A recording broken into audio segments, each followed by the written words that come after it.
A lot of people who have dated hockey players have been very active on social media platforms as of late because of the 2018 Ice Hockey Canada essay scandal, where a victim, M, has accused 5 pro ice hockey players of gang essay at a Hockey Canada gala in a hotel room. She says that after these players went to this massive gala hosted by the organization Hockey Canada, she met them at a bar, went back to one of their hotel rooms, consensually had intimate relations with one player, and then all of a sudden there's like 10 to 16 players inside of this cramped hotel room and they are gang essaying her. This recently went to trial in 2025, and if you've listened to part 1, which was the previous episode uploaded on audio platforms right before this, you know that the verdict was not in favor of the victim.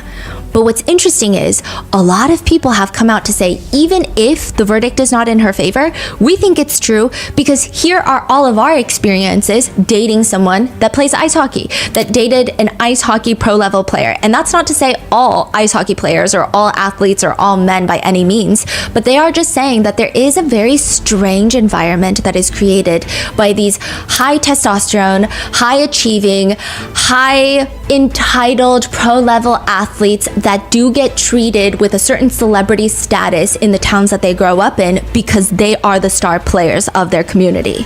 They say it's very interesting. And along with those stories, a lot of other women have been coming forward with their own stories of being essayed by pro athletes, saying that no one really believes them. And in fact, people are saying, well, there's no way that you didn't want it because they're a pro athlete. Everybody wants them. Like, who would say no at the chance of sleeping with this pro level athlete because they're rich, they're loaded, they're attractive, they're very competent in their abilities. They have legions of fans who would foam at the mouth to have an hour with them alone.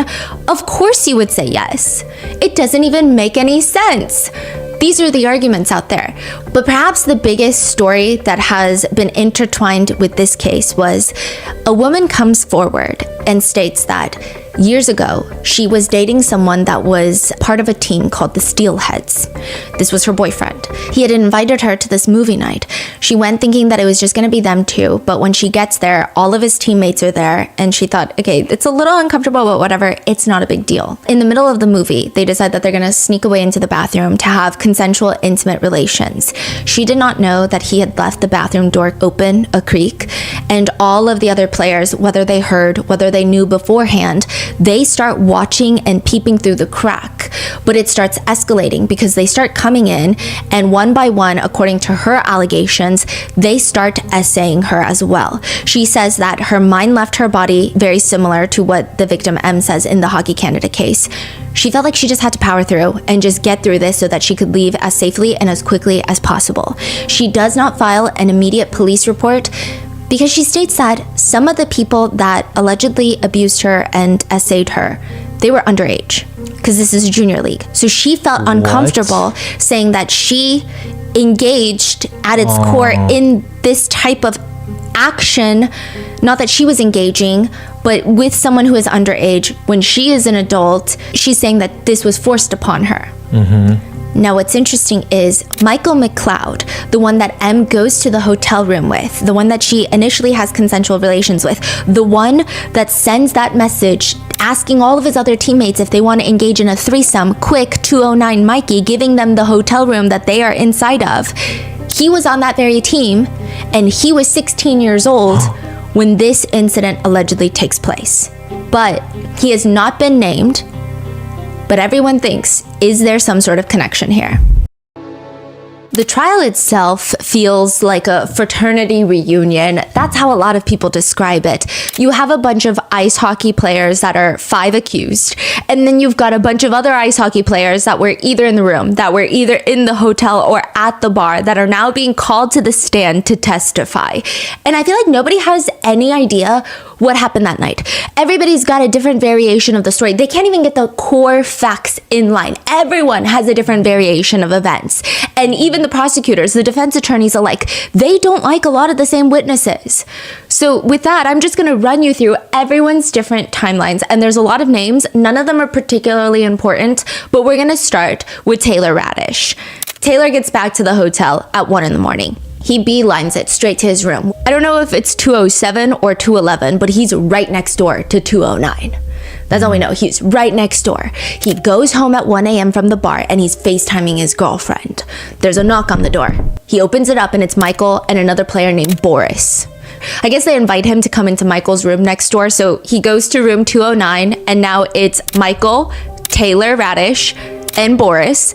And Taylor says, I just remember seeing a woman inside the bed. She had the covers pulled up. I mean, she had it pulled up all the way to the point where I couldn't see if she was unclothed or not. I didn't even talk to her. Wait, he said that Michael knocked on his door? Yes. So he said Michael left his room. Yeah. But the Michael story that we heard so far, Michael didn't leave the room, correct? Mm-hmm. Okay, I see. So he's like, he came and got me. And then I see this girl. I'm not talking to this girl. I don't know this girl. I have a girlfriend. She's not talking to me. She's just under the covers up to her neck. But she seemed completely normal. She wasn't like, oh my gosh, what are you guys doing in here? It just seemed normal. He's talking to Michael and Boris, and he says that he and Boris decide to leave after maybe like a full 2 minutes inside the room. They didn't see any other players in there. They just leave. That's really it from that night, which is convenient. But Taylor's phone will tell you that he gets at least 2 very weird messages that night. One at 2:10 a.m. into the team group chat that says, who wants to be in a 3-way? Quick, 209 Mikey. Then one to his private text message thread with just Michael. He's the one that gets the message, come to my room if you want a gummer. At what time?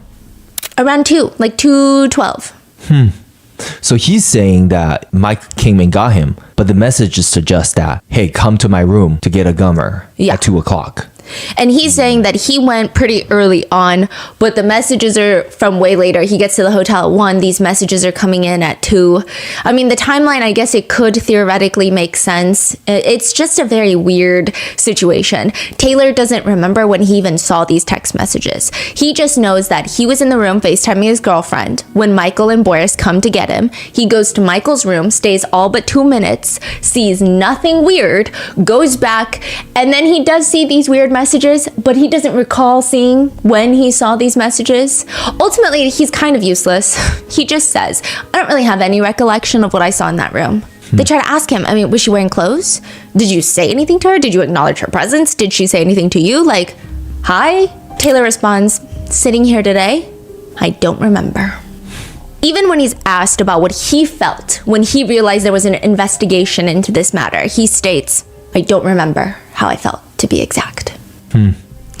It's starting to feel like there is some sort of code of silence. I'm not saying that these aren't true. I mean, I this don't could, recall. Yeah, this could be very well the accurate set of facts of what happened that night, but it's just a very weird, evasive way of answering questions. Then Boris, the guy that allegedly came to get Taylor with Michael, testifies. He says that he was wasted because it was the championship celebration, but it was also his birthday, so it was like double the opportunity to just get blackout drunk. Anyway, he ends up leaving the bar, going back to the hotel with Callan Foote. Cal Foote is one of the 5 accused. He's the one that does the splits. They get back at 2:23 a.m. So now we can assume that Taylor was on the phone with his girlfriend for about an hour and 30 minutes, at the very least, before someone knocks on his door. So this is confirmed on CCTV. He gets to the hotel at 2:23 a.m. Boris says that as he's walking back to his own room, he runs into Michael, who's outside the room.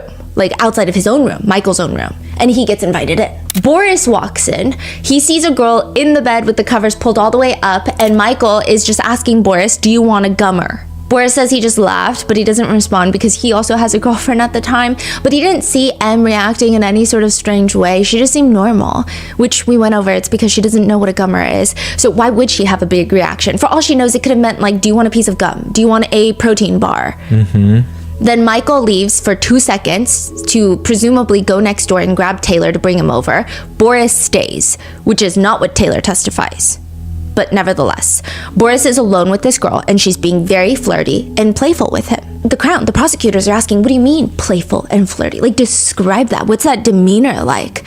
And he said, well, I had bought my own pizza and I brought the pizza in the room and I was eating pizza and she was like, can I have a pizza?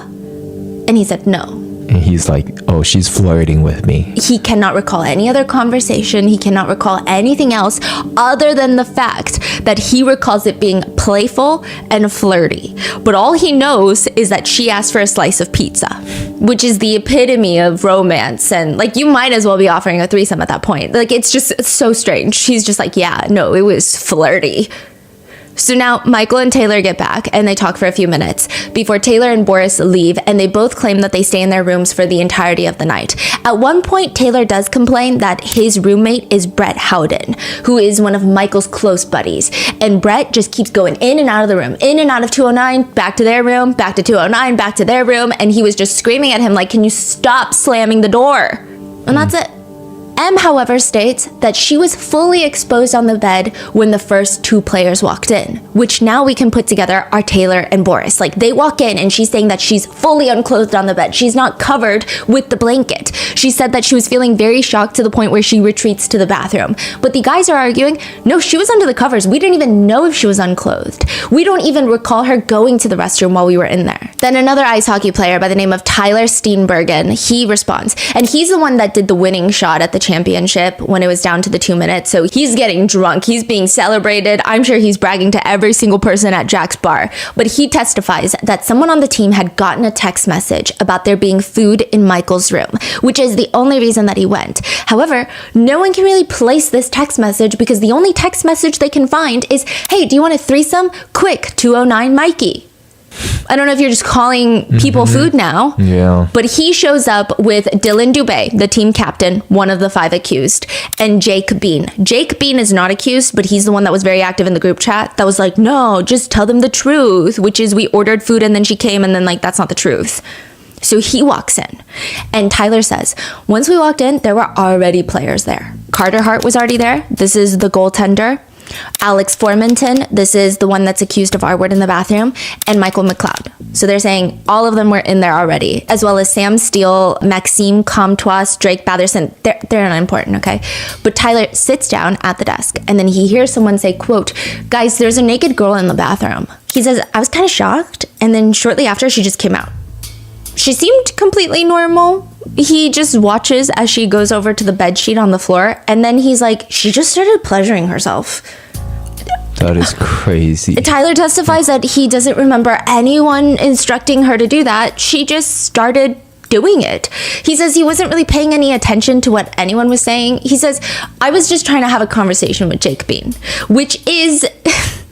It's believable but unbelievable at the same time. You're talking about 19 to 20-year-old ice hockey players. I mean, I just can't imagine if there is a girl unclothed in this tiny cramped hotel room. Yeah. Also, I think the fact that you're saying, I'm just trying to have a conversation with my friend is already alarming. Like, I can't imagine a world in which you would just be like, oh, naked girl. Anyway, so what I was saying about, like, you would be like, I gotta go, or something is happening. Like, you would at least ask questions, you know? Like, hello? Is anyone seeing what I'm seeing? Because this is so crazy right now. What's happening? Tyler testifies that he watches M give oral sex to Carter Hart for about 30 seconds. This timeline of how long that she is allegedly forced, legally I guess not, but allegedly forced to perform oral sex on Carter Hart has been heavily debated. Some players are saying it was like 30 seconds. Carter Hart is like, it was like 15 to 30 seconds, max a minute. Another player is like, I saw it for like 5 minutes. No one can agree. Tyler testifies. She said, can one of you guys come over and fuck me? I feel like she asked for guys to come over to have sex with her. I feel like when she asked for guys to come over to have sex with her, I feel like everyone was just kind of in shock that she had just said that. So he's saying, I'm sitting at the desk. A naked girl comes out of the bathroom and she's just self-pleasuring. I don't ask questions. I'm talking to my buddy, Jake Bean. And then all of a sudden, she's like performing oral on another teammate of mine. Again, I'm still talking to Jake Bean. That happens for like 30 seconds. And then she's like, can one of you guys come over and fuck me? And that's when we were all just kind of in shock that she was saying that. Tyler testifies that his main purpose was just to find the time to leave. He had a girlfriend who is his now wife because it's been 7 years. So he just wanted to get out of there. He says that he was in there for about 15 minutes before he leaves with Jake Bean, which happened to be his roommate. He says that it took 15 minutes because, quote, I just didn't want to step over a naked girl. So he's saying like she's on all fours on the bed sheet, self-pleasuring. And so like I didn't want to like step over her because it's that cramped of a hotel room and there's already a bunch of hockey players in there. So I was just waiting for the moment that the pathway opened up. Quote, I was trying to avoid the situation, and when there was a clear path to leave, that's when we decided to leave. Brett Howden is the next to testify. He is Taylor Radish's roommate. He's also the one that M remembers him from the bar. Like he was hanging out with Michael a lot, and they have like a thing, right?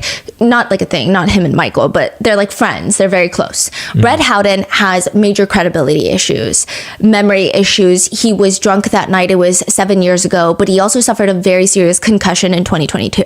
That's when he was playing with the Vegas Golden Knights. He slammed headfirst into the boards. He had to be stretchered off the ice. It was pretty bad. He doesn't recall really anything. So who's calling them as witness? That's the very frustrating thing. The prosecutors. And the prosecutors are calling them as witnesses because whatever they had said in their police statements initially were probably advantageous to the Crown.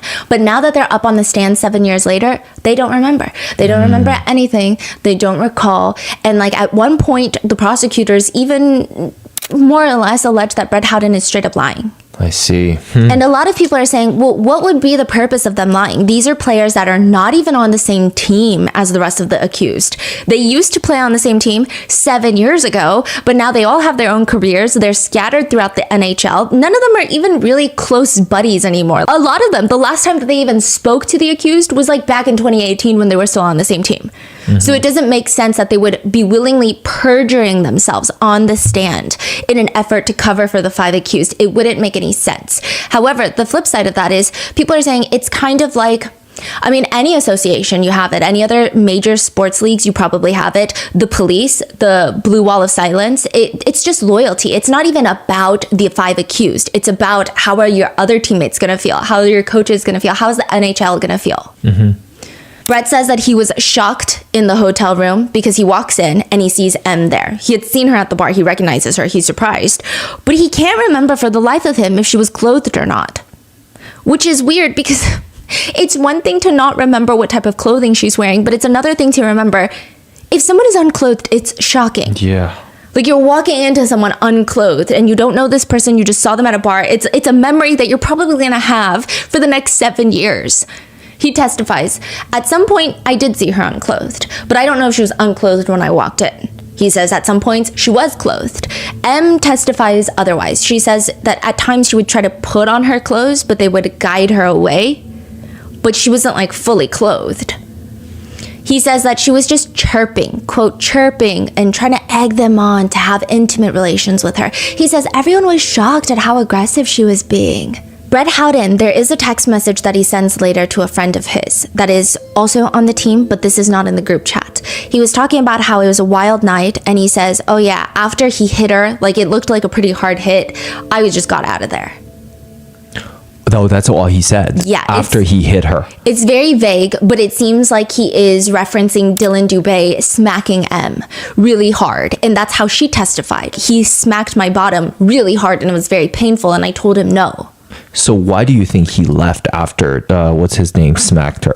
The prosecutors are arguing because you know that it's getting bad. Right. Like whatever had been happening up until that point, you probably already have a feeling it's not good. Right. And then you see that and you're like, okay, maybe I don't want anything to do with this. Yeah, that's what it means, yes, right? And the text message is it's not like, bro, she was asking for us to smack her. She was asking for us to do her. It was so insane. Like, this girl is insane. She said it was a fan. It's not like that. It's just like, when he started smacking her like that, I left. Yeah. Why would you leave? Yep.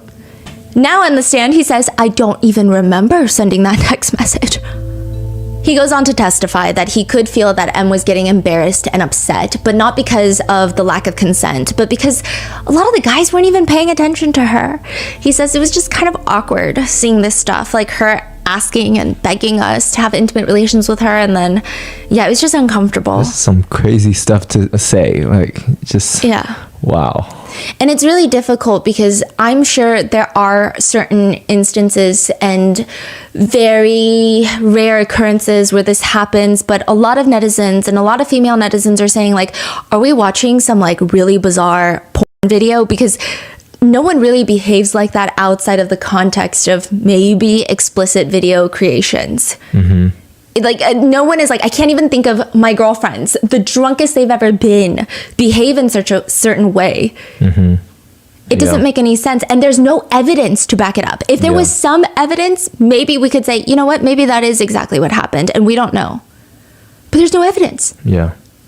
There's no text messages from that time between the players saying, oh my gosh, she was so crazy. Wasn't that crazy? I've never had a girl asking to bang the whole team. There's no evidence of her begging. There's 2 videos of her consenting. How come they don't take a video of her begging to have the whole team do stuff with her? Yeah, exactly. I think text messages are way better proofs from that time than whatever they're saying today on the stand. And all their text messages is very incriminating. Even the come quick for the 3-bay, like anyone want a threesome? Quick. It's giving quick because there's a girl in here. We can try to convince her. Versus, there's a girl in my room. You're never going to believe it, boys. Like, she wants to do the whole team. It's a very weird message. What do you mean quick? Like, why are you giving the room number? Why are you telling people to hurry up? And if a girl is genuinely begging for the teammates to come so that they can have intimate relations collectively, would you not include that in the text? Because it's like, guys, this is the most insane thing that's happening. Yeah. At some point, right? Yeah. But there's nothing. Brett, so I'm so sorry. So they pull text message from every single one of these guys. Yeah. Wow. Okay. Well, a lot of these text messages were given up by their attorneys to Hockey Canada. I see. Yes. Okay. It's not like all their phones had a forensic extraction. Fascinating. Yeah. So they're selected. Yeah.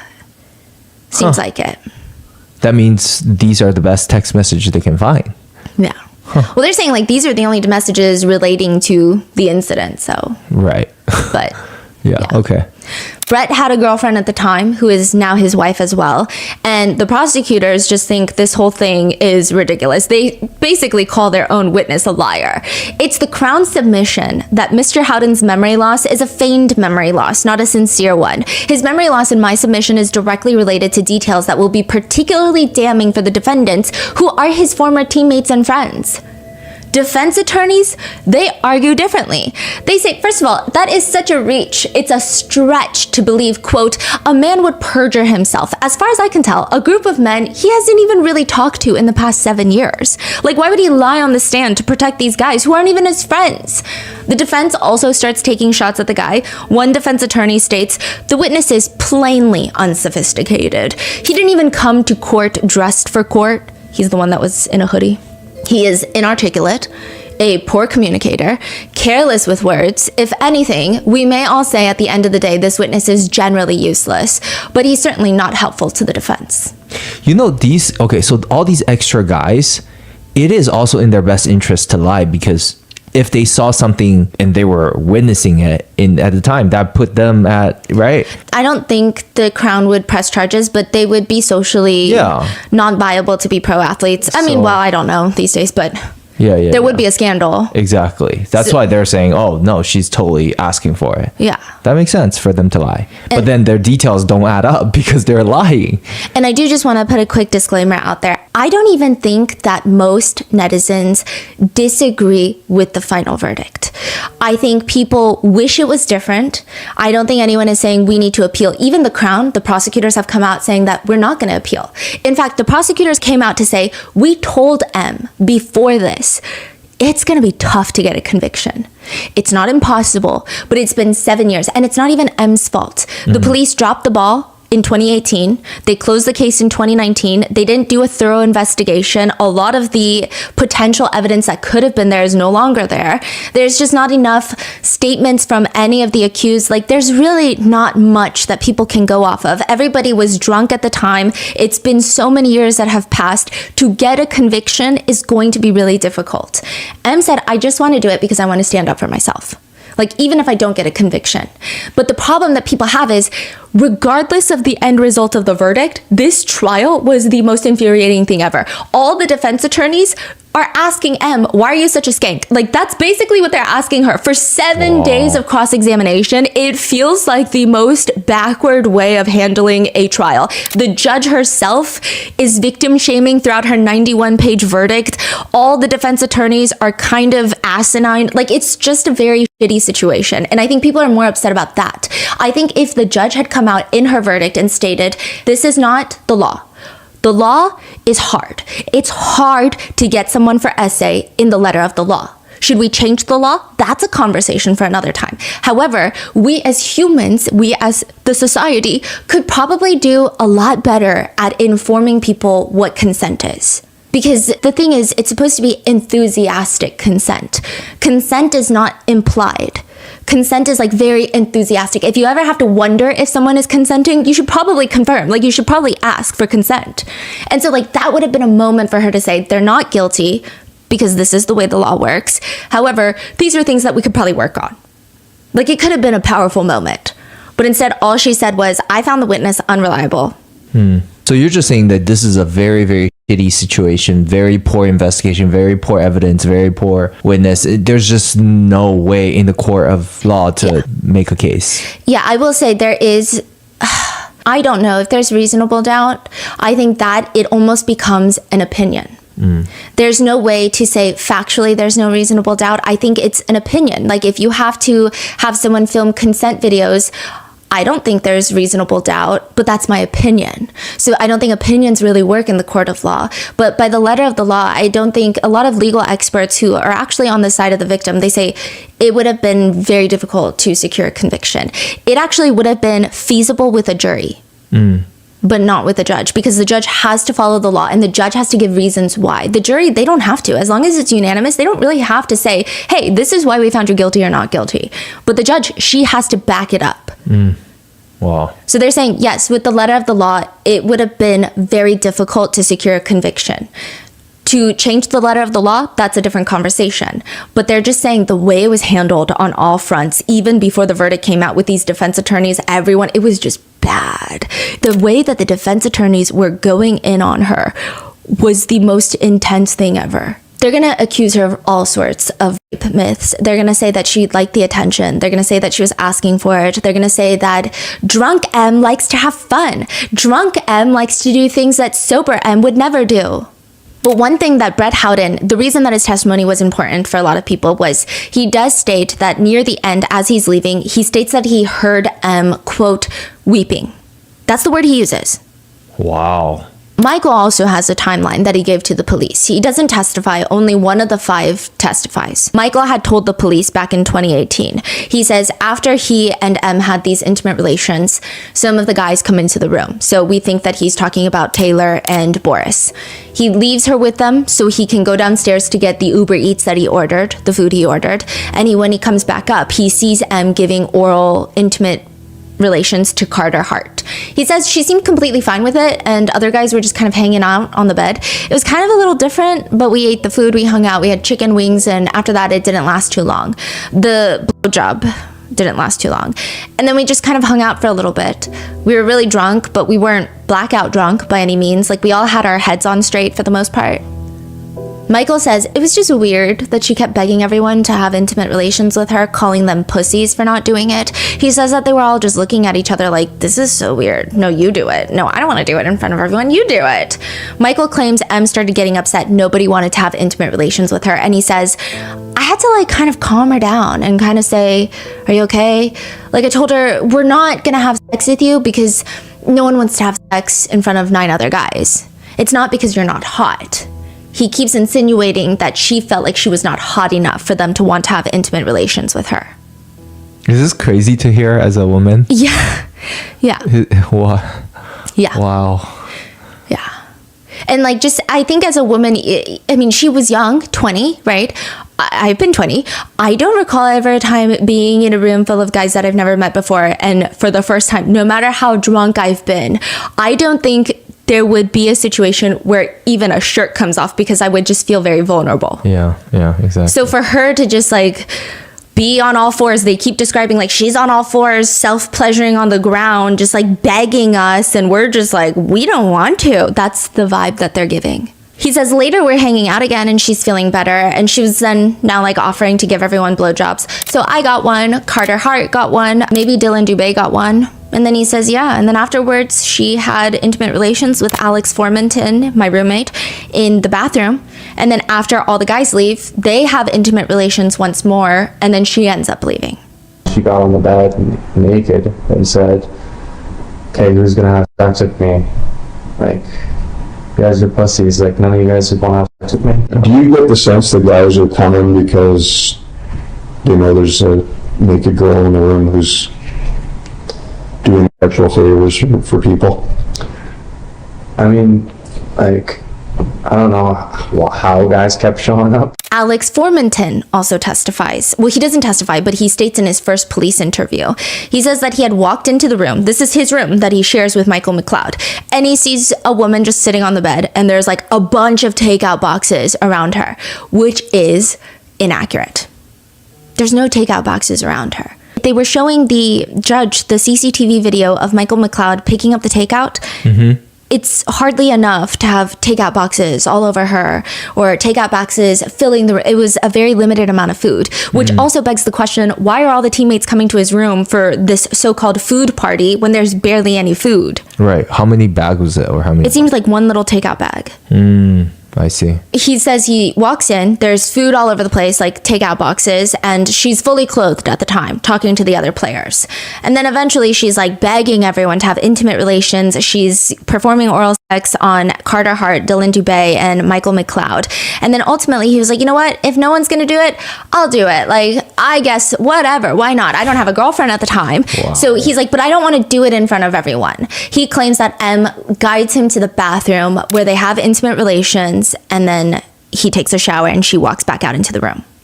I volunteered, but I obviously didn't want to do it in front of guys. I found that very awkward and weird, so we both walked into the washroom, and that's where we had intercourse. And what happens after that? After that, after giving oral sex to Mikey, she was on all fours on the floor of the hotel room saying, like, is anyone gonna do anything to me? And that's, at that point, she was playing with herself and saying, like, is anyone gonna bang me? Like, this is embarrassing that you have a naked girl in front of you and a bunch of guys in the room and no one's gonna do anything. And that's when pretty much everyone was still a little iffy of doing anything in front of the guys, because we found it pretty awkward a situation. And at that point she started to get like a little bit frustrated, saying like, well, I'm gonna leave and put my clothes on if no one's gonna do anything and stuff like that. And so she was getting pretty frustrated about how no one was doing anything, and I think she kind of took it personally, as in like, she's not hot enough that none of the guys were doing anything, when really it was just the guys that had girlfriends and obviously didn't want to do it in front of each other. Okay. So she's kind of getting a bit upset there. Yeah. Is it possible that she was upset because she's feeling embarrassed about what was going on?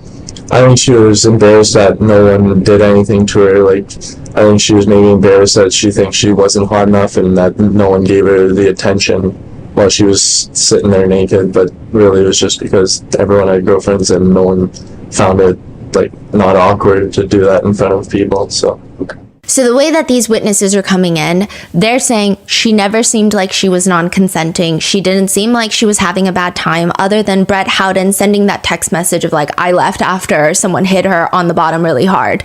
And then also when I was leaving, she was weeping. Other than those, everyone is painting this picture of like, we were just shocked. She just kept begging us to have intimate relations, so we complied with her. Dylan Dubé, his role in all of this is also very interesting. He is accused of not only receiving the oral sex, but also for smacking her on the butt. Which is essay, because she's not consenting, or allegedly, right? But Dylan had told the police previously, I mean, she was coming at us almost. I don't want to say it like that, but I feel like she was like chirping at us for not doing anything with her, which I thought was weird. I hadn't seen that before.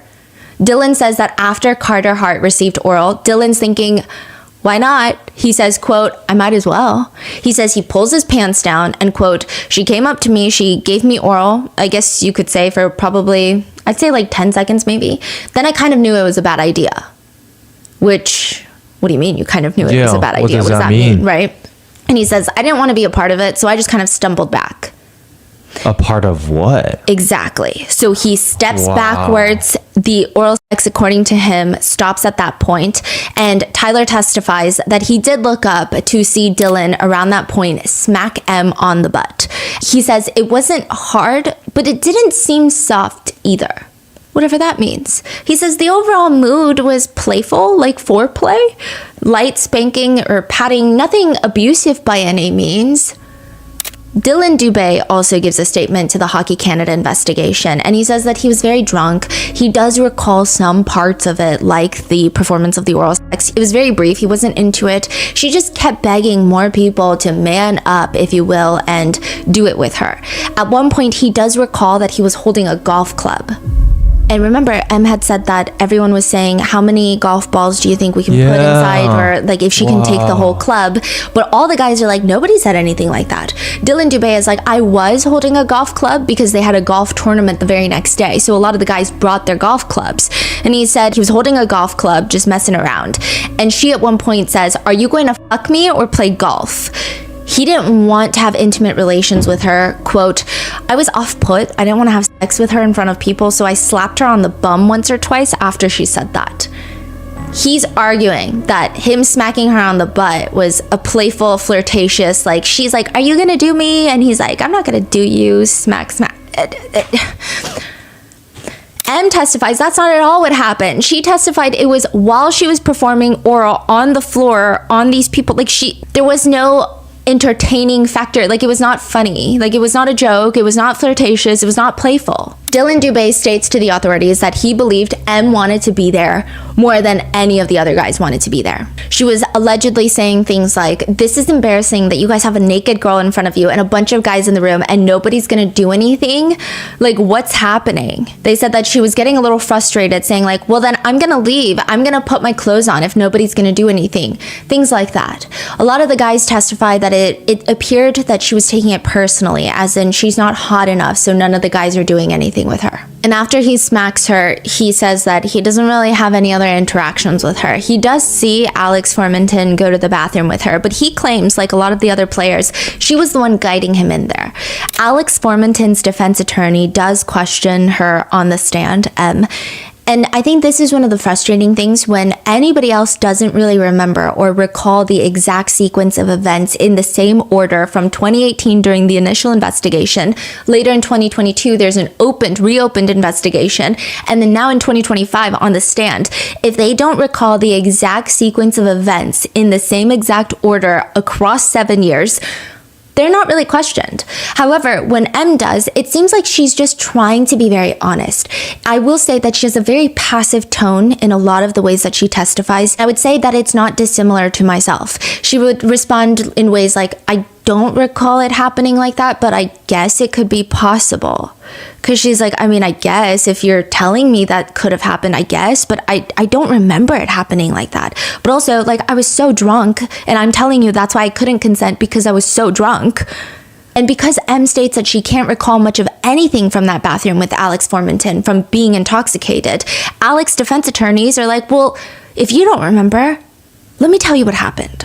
Alex's attorney suggests during the cross that inside the bathroom, she was touching Alex everywhere, saying that she would help him get excited, pulling his pants down, saying that he doesn't have to wear protection because she's on birth control, and apologizing that she has sunburns on her chest from sunbathing nude.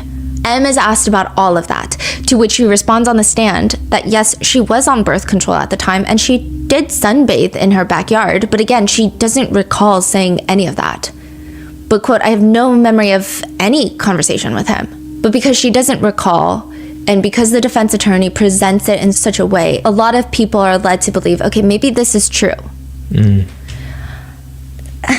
I don't know. What I will say is Alex Formenton's attorneys are the ones that, I don't want to say are the reason, but are directly related to why both the jurors were dismissed. So they seem very aggressive. They seem like very, very aggressive defense attorneys.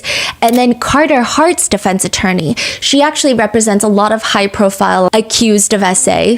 She represented a musician previously, and the victim for that musician, there was a guilty verdict there. She said Megan, this is the attorney's name, is on the same level as her abuser. She said, in fact, when she has nightmares now about being essayed in that hotel room by this musician, she has more nightmares about the trial. Wow. And she says that defense attorney to her is on the same level as the abuser. She doesn't write her abuser's name. She doesn't speak the abuser's name out loud because it brings so much trauma. She can't say the defense attorney's name. She said it's one thing to do your job. And she's saying it's crazy because like I also don't want to bring down a female attorney of all people, right? And I think someone has to be a defense attorney.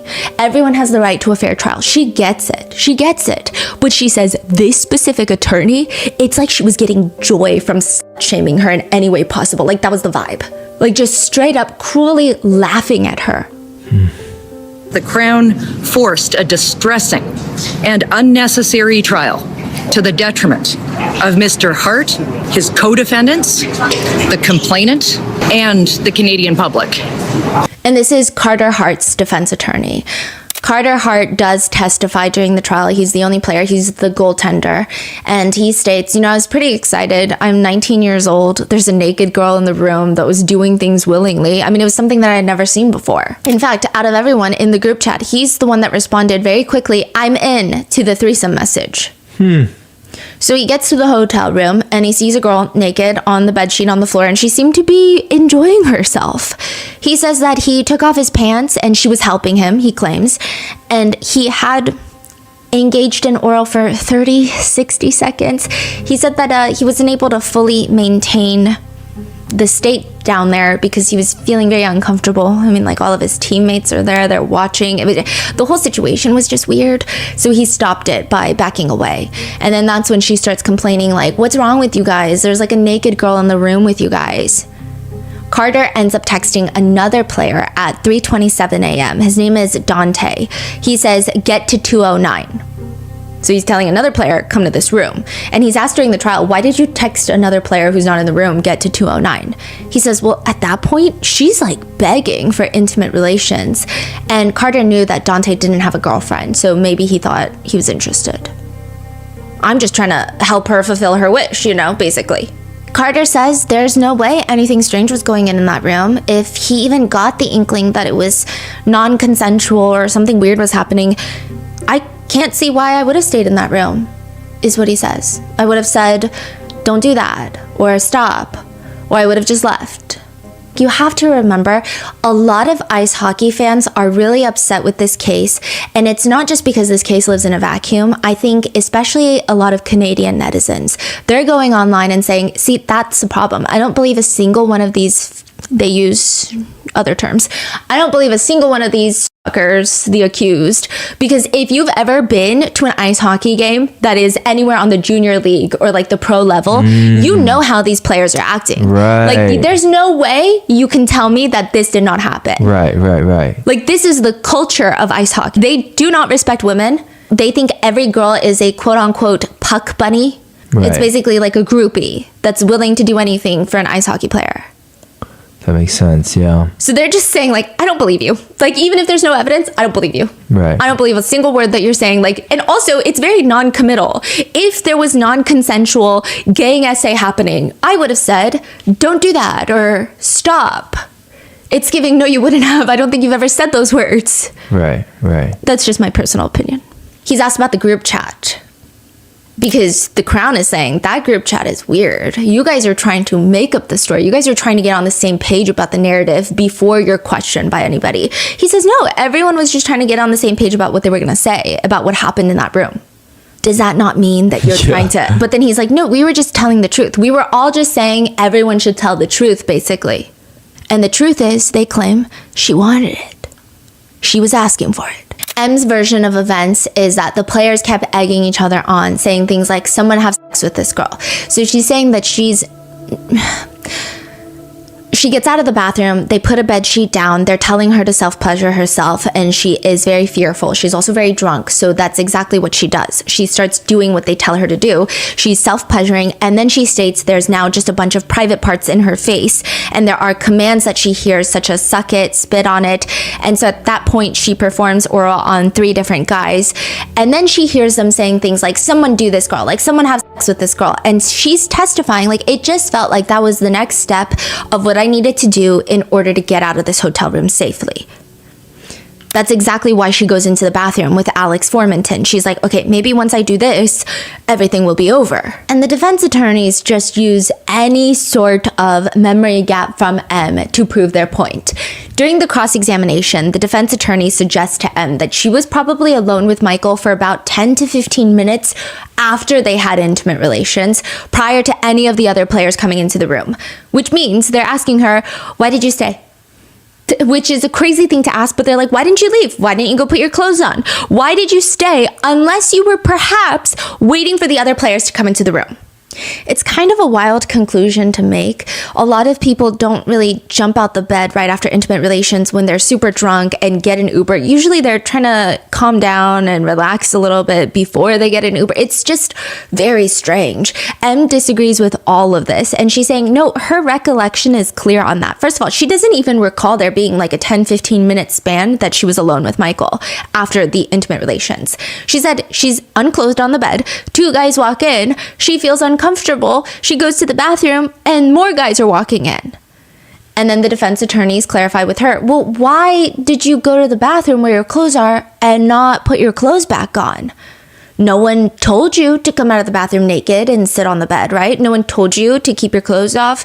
No one forced you to undress. No one moved your clothes out of the bathroom and hid them, pointing out like, why didn't you put your clothes on?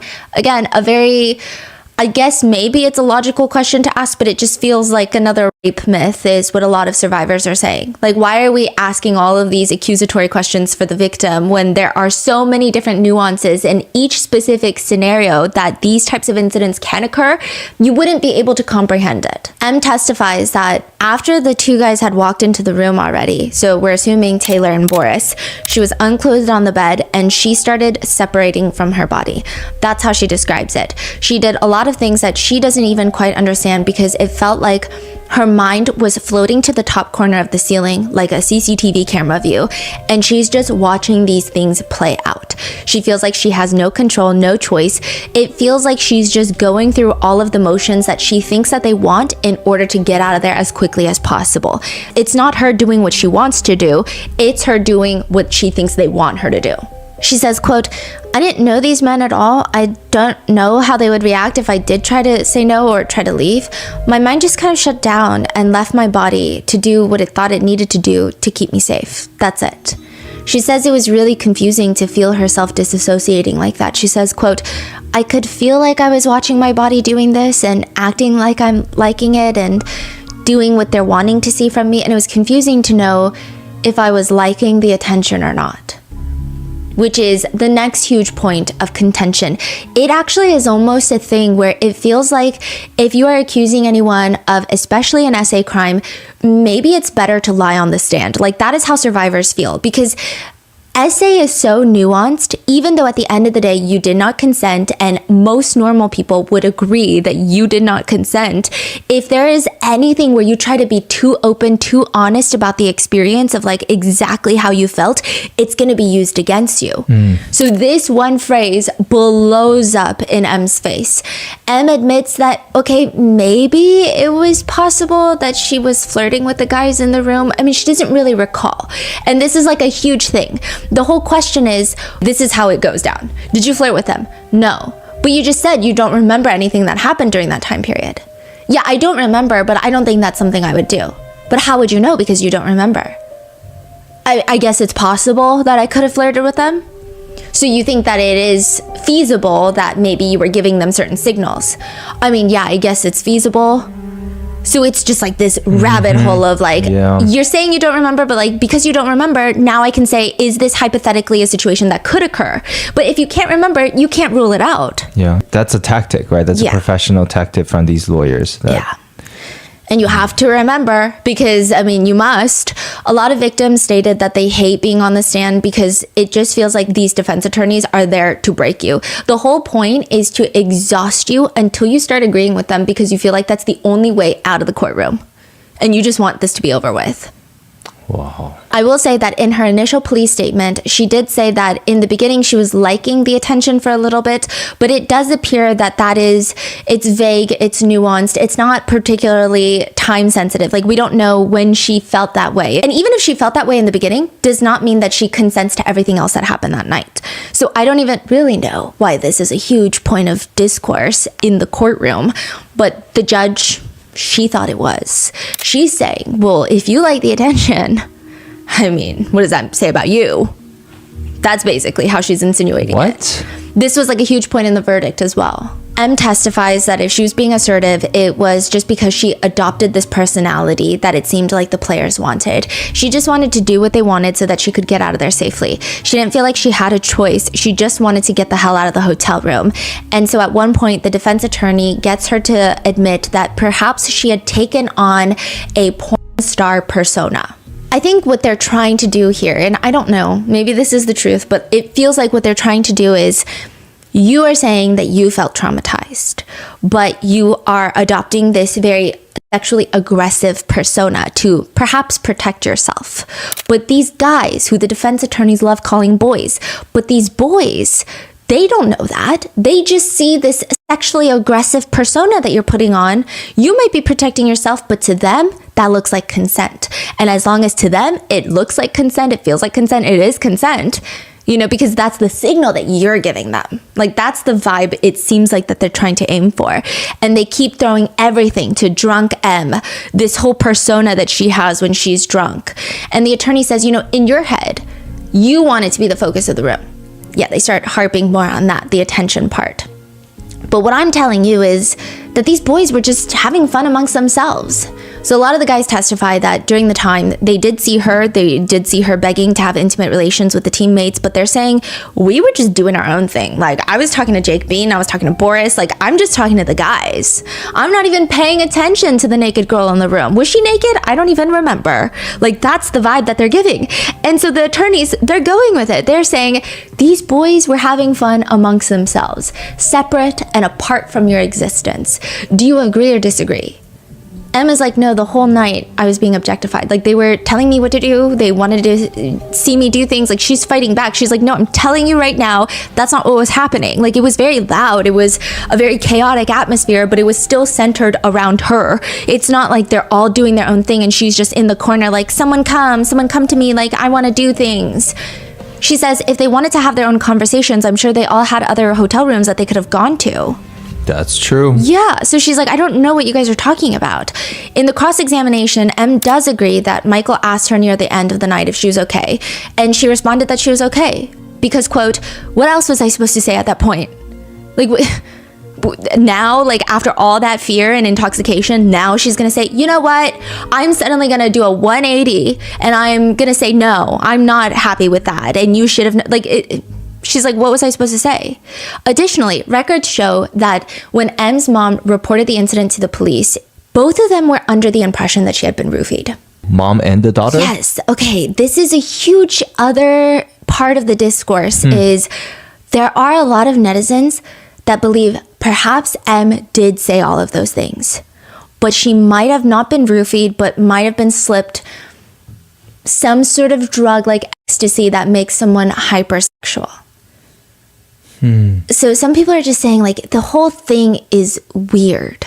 So, like, maybe the person, let's just talk in a hypothetical world. I'm not even going to use the players' names because I'm not saying that this is what happened. This isn't even a conversation during the trial. But if someone, maybe not even one of the players, maybe someone at the bar had slipped an ecstasy into her, like had drugged her somehow in some way, shape, or form, she might have had a lot of heightened sexual feelings, and then those acted out in a way where maybe only one or two of the accused or people at the bar knows that she's under this drug, and everybody else thinks like it was just crazy. She was just begging for things. That's what some netizens feel. I don't know. Some netizens also argue back to them saying, like, that's not how it works when you're on ecstasy. But then others are saying it really depends on the person. It's just weird. But they did believe initially that she had been drugged. The two of them go to St. Joseph's Healthcare about 4 days after the incident. And M tells her mom, like, she thinks it makes the most sense that she had been roofied or something of that sort. During the cross-examination, M is asked whether or not she took a drug test since she's already at the hospital. And M testifies that the nurse did suggest a urine toxicology test. But she says that she was under the impression that the test wouldn't really do anything. She's saying like she was under the impression that the test, there would be no point because, I mean, she could have taken drugs afterwards, would have been an argument. Like there's no way to tie it to that specific event because 4 days had already passed. So there was a lot of like conversation about that, and she's saying that she ends up not taking the test. And I'm pretty sure why that is not even really touched upon during the trial, because if this is just a crazy, almost a conspiracy, they wouldn't be able to bring this up. Speaking of the hospital, there's a lot of victim shaming in this incident as well. She does go to the hospital and the nurse tells her that they can do a head-to-toe full physical examination of logging anything that could have occurred from this incident. M says that she declined because it's not like she had any bruises. It wasn't essay in the way that you might think it is, like someone is being held down, forced, and tied up with a rope. So she's saying there was no physical injuries like that, so there's no point in that. But a lot of the defense attorneys are like, that's weird that you didn't take the test. And even for rape kits, they're incredibly invasive. Rape kits are not like, here, spit in a tube. Like, they're invasive. After a very traumatic experience, you have to go through a second traumatic experience. And at that point, most victims are not even thinking about pressing charges. Their brain is like, how do I stay alive and how do I make sure that I don't break apart during this entire trauma? Like, they're not sitting there like, I need to log the evidence, I need to collect and gather the data. They're like, I just need to stay alive. Like, that's pretty much it. A lot of the words that she uses are, again, used against her when this is, I think the reason that people are upset about this entire trial is not even because they think the accused are guilty. Some people are like, yeah, I think they're guilty, but I think the reason that people are the most heated is the way everything goes down. The way that they're like dogging on everything. The defense attorneys keep pulling up her initial statement to the police. This is days after the alleged incident. And she's talking about how these guys were allegedly making comments about sticking golf balls and golf clubs inside of her. And she, to some degree, describes it as they were joking about it, which she uses the word joking about it. And I'm like, I can totally see how that happens because she's still not processing. And she admits at that point when she is going to the police to talk about it, it's more so because her mom reported it and she still hasn't processed it. I'm sure to some degree her brain is trying to downplay everything. She said that she felt so much guilt that she even ended up in the hotel room. She was like, it was a lot of inner shame that she felt. So as she's talking to the police, I imagine it could have been any situation where the detective is like, so did they put a golf club near you? Do they have golf clubs? And she's like, no, I think they were like joking about it, but I was feeling scared. Like, or like they were joking about it, but, and then she doesn't necessarily. Because to them, they are joking about it. Like Yes. they sound like they're making a joke. Yes. Hey guys, can we try this? Like that's what they sound like, right? But there are golf clubs in the room. Like you have to remember, hee hee ha ha, it sounds like a joke, but she's with 10, 200 pound, 6 foot dudes that she doesn't know. And there are golf clubs in the room. At one point, Dylan Dubé does tell the police that he pretended to hit her on the butt with a golf club. Like, you know how you like pretend to swing and stop right before you smack someone? Right. Wow. So I'm sure to her, this is genuine fear. But she tells the police, I think they were like joking about it. And then later in 2022, she does sue Hockey Canada. So 4 years after the incident, she sues Hockey Canada. And in that lawsuit, she states that she was terrified after these comments were made about the golf clubs. And now the defense are like, wait, so how did the joke become scary after 4 years? You were just like thinking about the joke and then suddenly you got scared of the joke within 4 years? Because when you were reporting it to the police in 2018, you said that they were joking about it. And then in 2022, you said that you were terrified. You said that those comments made you feel intense fear. Like, how do you suddenly get scared 4 years after the event? M says that by the time she filed the lawsuit against Hockey Canada, she had time to process that fear. The defense and the judge seem to think that that is an unbelievable concept, even though that is a very well-known thing that happens to SA survivors. I mean, actually, coming forward within this amount of time frame is pretty early for SA survivors to come forward. Some people come forward decades later. So what do you mean? Yeah, she needed time to process the trauma. Like, that's how it works. But Michael's defense attorney straight up states, it is inconceivable that it would take years for you to process fear. So M testifies that nobody necessarily forced her, held her down, but the way they would joke about things and joke about the things that they wanted her to do, she felt as if they were half jokes, like they're not really jokes. She doesn't really have a choice. That's the underlying message that she's receiving from these jokes. She said that at the time she might have laughed it off because she thought that was the safest reaction. So this is where, again, I think people are getting very heated because people are saying this is things girls talk about all the time. You can't outright reject a guy because there have been instances where you firmly say, no, I don't want to go out with you, and then you get killed. Mm-hmm. And then if you're too passive about trying to protect their ego in their rejection, then they think that you're saying, yes, I do want to date you, and I do want you to do things to me even if I say no. Like that, it's like there are so many nuanced ways that everyone feels like they have to wander this path. And she said, yes, I might have laughed at some of these comments because I felt like that was the safest thing to do. But they're saying there's no way. The defense attorneys are like, how can you laugh if it's not funny?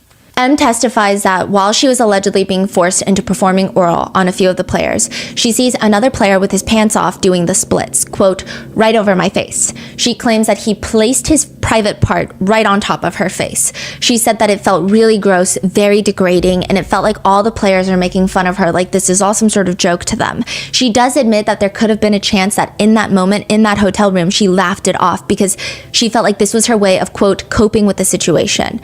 The biggest part of this whole split contention, because Cal Foote is only accused of SA in the sense that he did the splits on her face, which is SA, but his whole conviction relies on this. And so she's saying he had his pants off and his private parts were on my face. I did not consent to it.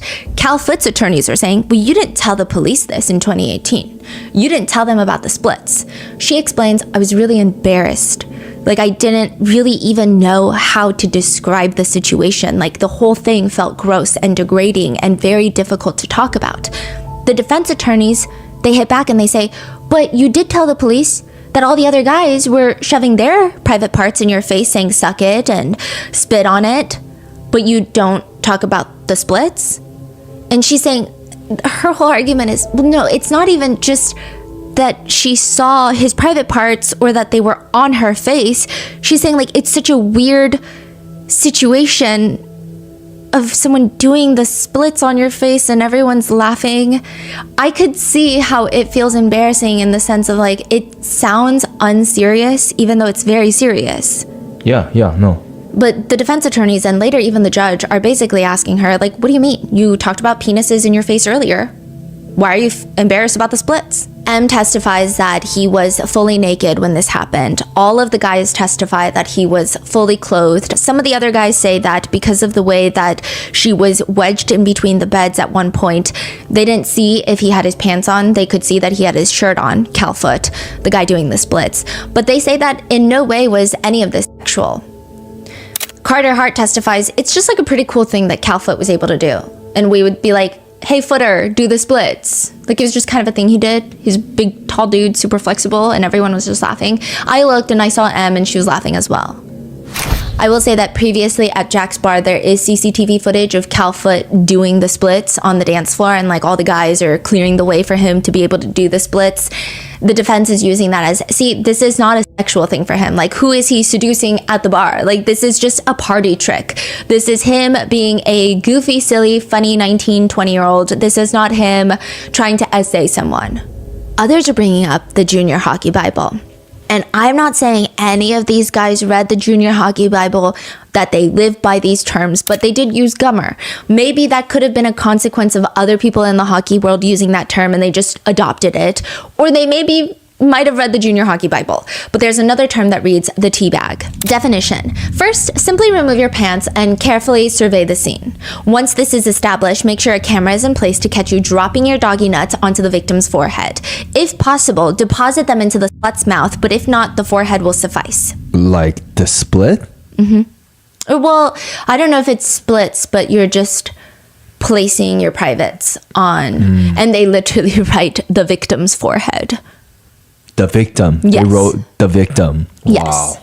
some people are saying this is like bro athlete culture. They're probably talking about other guys in the locker room, which would still constitute as SA if they don't consent. Yeah. But they're just saying like this is not what it's talking about in the junior hockey Bible. I don't really think that's a great argument to make. Even the alleged spitting on M's back, which she testified to, there is this in the junior hockey Bible that states the McDonald's surprise meal. This is when you are doing a creative move while you are doing doggy. You say, I'm going to reach the destination. You tell the girl, I'm going to reach the destination. But you can't. You don't. You just spit on her back. She will be tricked into thinking that you reached the destination on her back, and she will look back at you, and when she does, have your fire hose ready and put out that fire on her face. She will be so surprised that she will look like someone who just found a neat toy in a Mickey D's surprise meal bag. Classic move. But regardless of any of this, the crux of the argument is M and the prosecutors are arguing that she was too drunk to consent, and the 5 accused, they knew that. They knew she was too drunk to consent, so it didn't really matter if she didn't say no and fought back and tried to run away. She was too intoxicated. M states that even if you look at the bar footage from the CCTV, she's like, my eyes are closed, I'm smiling. It's like a very drunk smile. The trial spends a good while focusing on M's shoes. One of the defense attorneys even brings in her shoes to show the judge and to show the courtroom, is like holding up the pair of high heels. I don't know if maybe I have a tolerance for high heels. This happened in the Diddy trial as well, where they're just talking about the heels. Why? The heel's supposed to imply something? Tenny Garagos just went on a whole rant about how Jane Doe would wear high heels, like 5-inch high heels. Those are for when she was like going out. But then on normal days, she would wear like 3-inch high heels. It's just to paint someone as... It's like, what are you wearing? Is that what it is? Or? Yeah, it's what are you wearing? And I think there is almost like an insinuation because a lot of the jury, they're people with normal jobs and nobody that has a lot of high working conditions can probably wear high heels on a regular basis.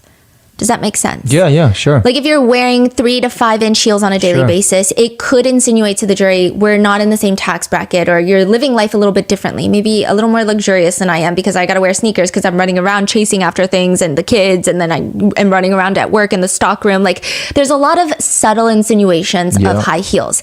And during this trial, they keep using the word stiletto. Do I think this is like the So Kate red bottoms, 120 millimeters? No, I don't think so. I think they look like relatively comfortable heels. If they were closed-toed shoes, I'd probably wear them to the courthouse. They're strappy, but the heel itself is not particularly skinny or pointed or super high. I would definitely feel comfortable wearing that level of heel to the courthouse, not even as an attorney, just like a member of the press, or even to brunch. Like this is a very normal heel. It's nothing crazy. But they keep saying, look at these stilettos. They don't look comfortable. Look at how strappy they are. They're like, it must take a very long time to put these on and take them off. Like this seems like you got to be coordinated to take these shoes off. So they're insinuating like when she gets back to the hotel room and she eventually takes these shoes off, she's not so intoxicated that she can't take them off.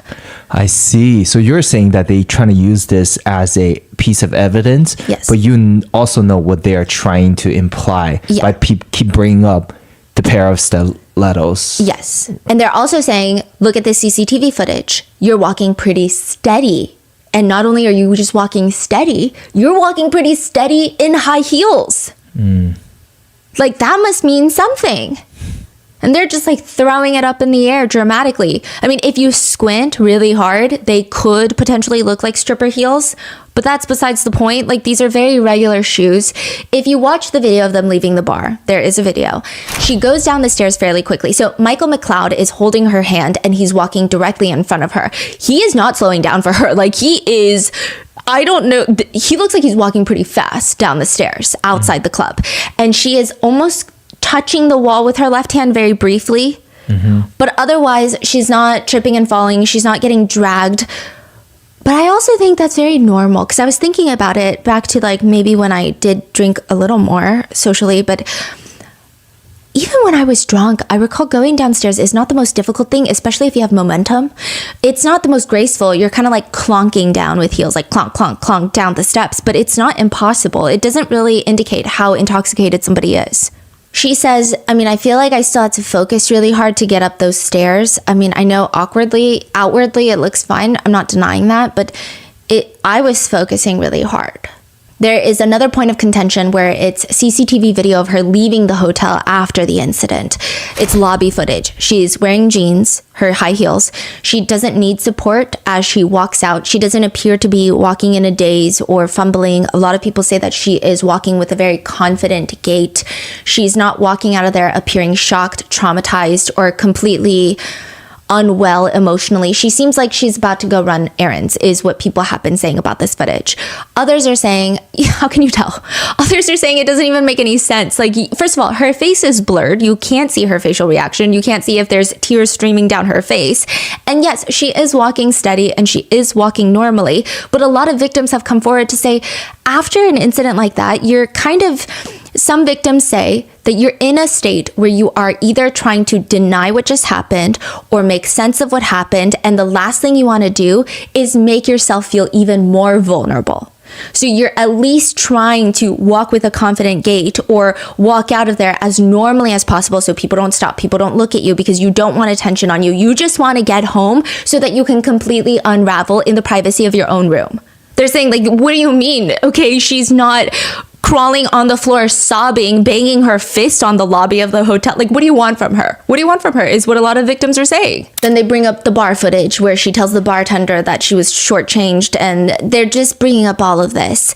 Now, I will say the bigger points of contention during this trial that a lot of people who support M or support the way that this was a grossly mishandled case, they will admit that these are pretty bad. I will say that, okay? One of them being, in 2018, the incident takes place. She goes to the police about it. They close their investigation in 2019. They say, we couldn't find any evidence. Also, we saw the consent videos. We saw the footage of you. You didn't look that drunk.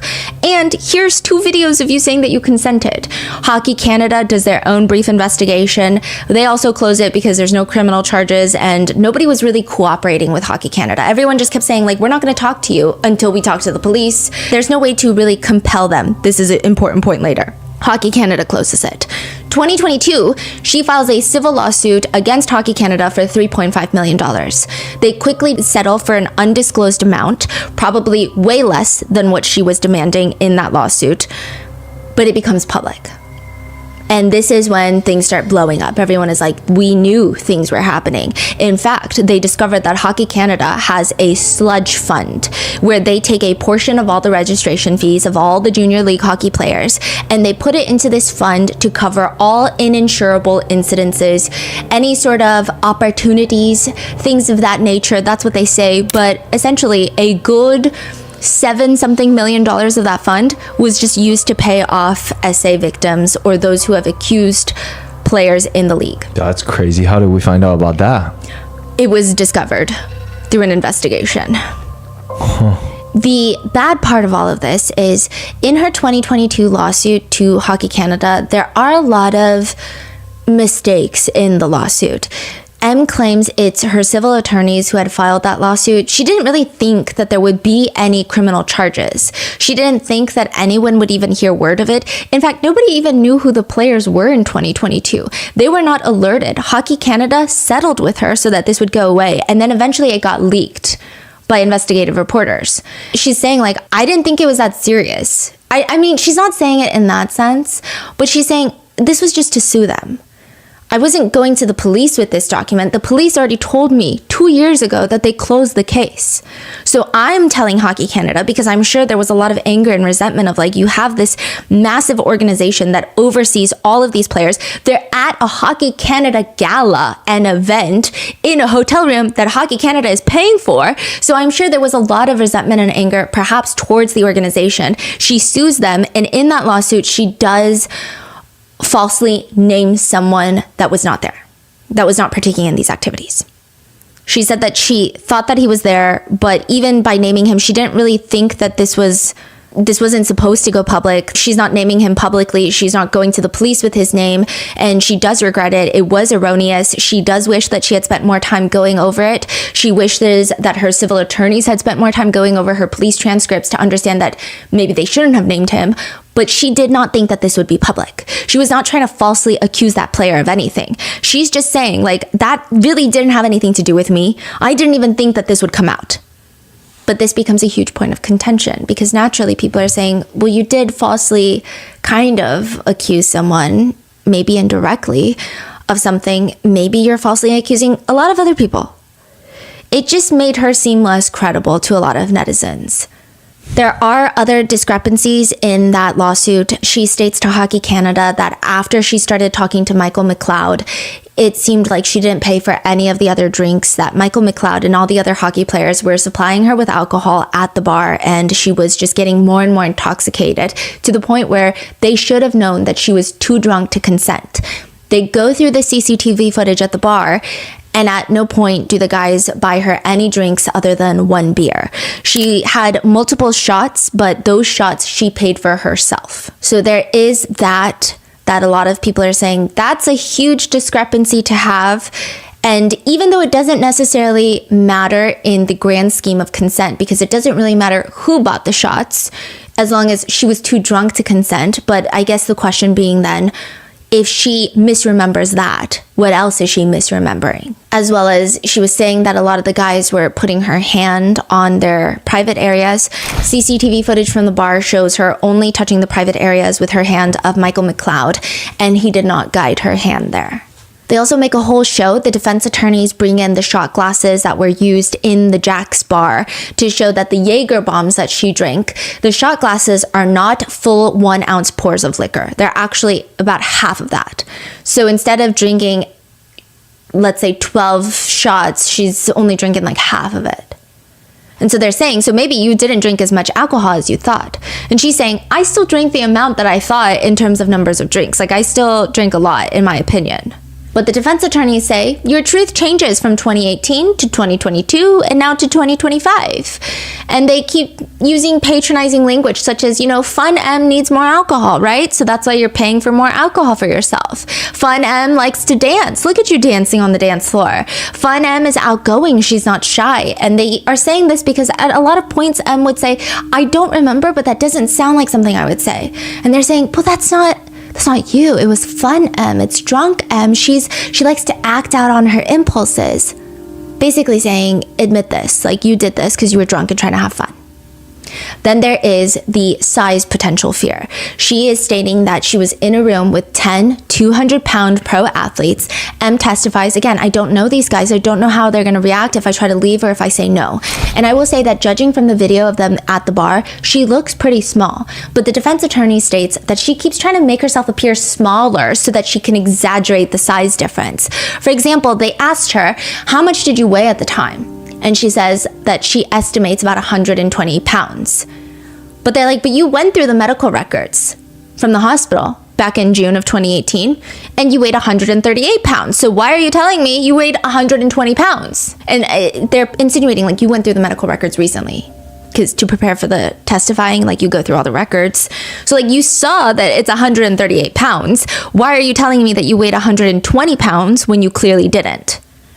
Bro, what are we arguing here? That's crazy. What's even crazier, though, is that the judge uses this part in her verdict. Saying what? Like she is not the most reliable or credible witness. That she is answering in a way that seems evasive or roundabout and not necessarily straightforward the truth. Because the truth would be, at the time, she weighed 138 pounds. The truth is not, I estimated at the time, I weighed 120 pounds. So with that, there's this whole argument of like, was she really intimidated by their size? Which is kind of crazy. Because she's... Yeah. Wow. The defense attorneys aren't outright saying like, well, you actually weighed 20 pounds more than you said, so maybe you're not scared. Like they're not saying it like that, but that's the message that they're sending out. That's exactly what they spend days doing. Why not leave? That is the next one. Brett Howden testifies. I mean, you could tell she didn't want to leave. She made it look like she wanted to, but she didn't want to. She made it look like she wanted to leave? Yeah. Oh, so she did look like she wanted to leave at some point. Exactly. That's fucking crazy. But he's saying, but she didn't want to. He says that That's she would. crazy that he admitted to that. Yeah. He says she pretended to want to leave. And then some of the guys would say things like, baby, don't leave. And then she would allegedly say, so you guys want to have sex? And then nobody did. So then she would pretend to leave again. And then they'd be like, baby, don't leave. Wow. He alleges that she wouldn't even try to leave. She would just threaten to leave and then not leave. The defense also points out that at no point did the guys physically stop her from leaving, and also the bathroom door, which she was alone in the bathroom multiple times, the bathroom door is closer to the hotel room door. So she could have just like ran out of there, but she didn't. M says she did not think of that. Another thing to note though, I will say, is a lot of the times victims have come forward to say you are very scared of making a big scene out of it because you're already not understanding what is happening. Like your brain is still processing the trauma. And now once you make a scene and you run like you've been kidnapped by a serial killer, that is at odds with how the brain is processing the event. So like this is a very normal way that people respond. Another thing to note, these guys are skating 30 miles per hour on the ice. I could hardly think that anyone in that position, if her allegations are true, again, for legal purposes, if they're true, then one would easily assume that these guys who spend the majority of their time going 30 miles per hour on ice and slamming into 200-pound hockey players into the barriers, they would easily reach her before she reaches a stairwell or an elevator bay. M testifies that it just, even at the bar, she was already feeling uncomfortable. Like it was kind of that energy, but only getting intensified as she got to the hotel room. She says at one point she tried to evade Michael by going to the bathroom and trying to lose him, but he insisted on walking her to the bathroom. There is this huge argument about, she states that she tripped at one point in front of Michael and he saw her trip. So I guess the insinuation with the prosecutors are, see, he knew she was so intoxicated. He knew she was super drunk. But then CCTV footage shows that she never tripped in front of Michael, and she's saying, oh, maybe I misremembered. I do remember tripping. Maybe it was like inside the bathroom though. So she's saying at the bar, she just already kind of felt a little like it was hard to think straight, so she did go to the hotel. And again, she's saying at this point, I'm still consenting. She's saying when I got to the hotel, the first time that she has intimate relations with Michael McLeod, that's not an argument. She's saying she did consent to that. She is now telling her truth of how she felt, and she kept saying like my truth, and the attorneys hated that too. So they keep trying to point that out as like, oh, because it's not the truth. So then she's like, well, that's how I remember it, right? And they're like, but that's not what happened. It was a whole thing. So then she's saying, well, I mean, I felt pressured and I don't think that I was thinking straight. I just felt really drunk. Like that is not something that I would normally do, but we decided to go back to his hotel room. And so I did. So she's not saying that I didn't want to. This is non-consensual. She's just saying it was just weird. She's just describing how she felt in that moment. Then they have consensual activities, and then the incident starts. So Michael McLeod is only charged with the essay of the oral sex and then also the incident of in the bathroom at the very end. But not the initial time. Yeah. So she's saying like all of that was consensual. Like no one is debating that. But the defense submits into evidence that there's footage of M talking to a bouncer at the bar. At one point, she's talking to this bouncer for like 7 minutes, which is a very long time. Turns out the bouncer was someone that M knew from high school, so they're catching up. Okay, first of all, the defense is arguing it's strange and suspicious that you never mentioned this bouncer. You never mentioned this bouncer until you are seeing the CCTV footage, and people are like, why are you talking to this bouncer? And that is the first time in 2022 that you mention, oh yeah, that's a guy that I went to high school with. The defense argues you left out the bouncer because it doesn't fit your narrative. For one, the bouncer could have been called to testify about your intoxication levels. The bouncer would know how drunk you are. They would remember you because if you call the bartender, they're not going to remember you from that many years ago. The bouncer, he was your friend. He's going to remember, oh yeah, we ran into each other at the bar and like I could tell that she was this drunk or not this drunk. The defense argues that's weird. Secondly, it shows that she could have easily escaped Michael at the bar if she wanted. She did not feel that uncomfortable because she could have easily gone to the bouncer who has authority in this club and said, hey, these guys are making me uncomfortable and he keeps inviting me to his hotel room, but I don't want to go. M argues the reason she didn't mention him after the fact is because it was embarrassing and she didn't want to get him involved in such a private matter. So it seems like they're really not that close. And also she's saying, I don't know what he would have provided because I still chose to go to the hotel. Like, I'm not saying that I was dragged to the hotel. I'm not saying that he made me go to the hotel. I consented to go to the hotel. So I just didn't think that this was important.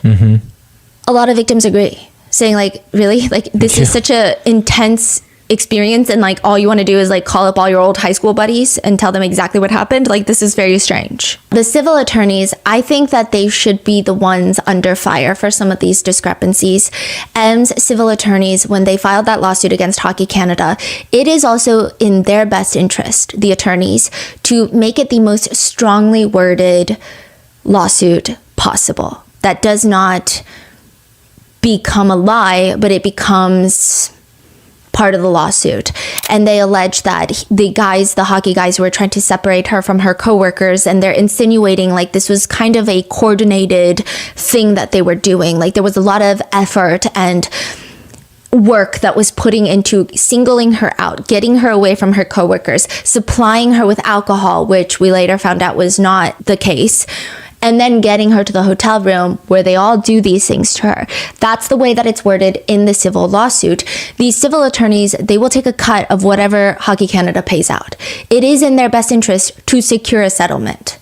So maybe it's a little too strongly worded, because at no point does it seem like she was forcibly separated or manipulated into being isolated from her coworkers. The defense brings up that her coworker that she Ubered to the bar with kept texting her and calling her, being like, hey, are you okay? Even texting her, hey, if you ever need, like, I can get you from the guys. And she was like, no, it's fine. But again, a lot of netizens are arguing, what does that have to do with consent? Because again, she consented to go to the hotel with Michael McLeod and have intimate relations. It just doesn't make sense. June 20th, 2018. So this is like the day after, really, of the incident. This is a huge conversation of fight, freeze, flight, or fawn. So people know the first three, which is when you're in a shocking situation, some people have the impulse to immediately start fighting. They're like, I'm going to fight to the death. Like, I got to fight back. Some people, they're all about flight. Like, I just have to get out of here. I don't care if I look silly, goofy. I'm going to run away. Like, there is no way. Or some people just freeze. But then a lot of people don't really know the fourth one that a lot of advocates and a lot of survivors are trying to tell people, which is fawn. And I feel like this is one that a lot of girls resonate with, even myself, which is you do the best to keep the peace, to not escalate the situation, and to get out of there with everyone being happy, except yourself. Because in your mind, that is the safest route. Fighting, maybe in your mind, subconsciously, you just know you don't stand a chance. Fleeing, you feel like that would cause a bigger ordeal where they would try to retaliate or harm you even more. Freezing is maybe not what's happening. It's just fawning. You're trying your best to calm people down. You're trying your best to de-escalate the situation without outright saying, hey, I'm literally going to punch you in the face if you keep doing this. She is fawning a lot, and people say that these messages are evidence of that. Michael finds out that she has gone to the police with her mom and that Hockey Canada has been contacted by her mom's boyfriend. He looks for her Instagram and DMs her. Hi, can we talk? She responds, hey, yeah, sure, what's up? Can you call me? Text me first, please? Yeah, I just texted. Busy right now, though. I can't talk on the phone yet. How long? Can I call you around 1:40-ish today? I need to talk right now. Okay, sorry, give me like 10 minutes. All right, good now. Can I call? 1 sec. And then she changes her mind. Never mind, I really can't talk right now. I'm sorry. Did you go to the police after Sunday? Question mark? Question mark? Hello? I talked to my mom about it and she called, I think, but I told her not to. I don't want anything bad to come of it, so I told her to stop. I'm sorry, I didn't mean for this to happen. You said you were having fun? Question mark, question mark, question mark. I was really drunk. Didn't feel good about it at all after, but I'm not trying to get anyone in trouble. I know I was in the wrong too. I was okay with going home with you. It was everyone else afterwards that I wasn't expecting. I just felt like I was being made fun of and taken advantage of. He responds, I understand that you're embarrassed about what happened, but you need to talk to your mom right now and straighten things out with the police before this goes too far. This is a serious matter that she is misrepresenting and could have significant implications for a lot of people, including you. She doesn't respond, and he texts again. What can you do to make this go away? Yeah, I understand that. I'm not trying to push this any further. I'm sorry for any trouble it might have already caused. He responds, okay, so can you please figure out how to make this go away and contact the police? Okay. Can you call me once you've done that, please, and let me know what's happening? This needs to be done now before this goes any further. Please. Have you done this? Question mark. Question mark. I'm at work. I'll deal with it as soon as I can. Okay, so you're putting an end to this, right? Yes. I appreciate that you're going to put an end to this. I know this must not be easy for you to have to call the police and say this was a mistake. Have you thought about what you're going to say to them? She doesn't respond. So Michael sends, hey, just wondering, what's happening? I told them I'm not going to pursue it any further and that it was a mistake. You should be good now, so hopefully nothing more comes of it. Sorry again for the misunderstanding. I appreciate you for telling the truth. Thank you. All the best. Okay, so this has been dissected 5 bajillion times on the internet, and by people, and by survivors, by advocates, and also people who just hate M. This is another thing. A lot of discourse is around the fact of why, okay, if anyone hates false accusers, it's SA victims. Victims hate false accusers probably more than anybody else. But I don't know why a lot of men, specifically sportsmen, hate her with a passion. They act like they are about to get accused tomorrow. And a lot of victims and a lot of advocates and a lot of people are fighting back of, well, that's not the case because, I mean, statistically, it's just not something that happens as frequently as a lot of these guys are saying it happens. And additionally, I mean, when you follow the rules of enthusiastic consent, it's just not something that happens.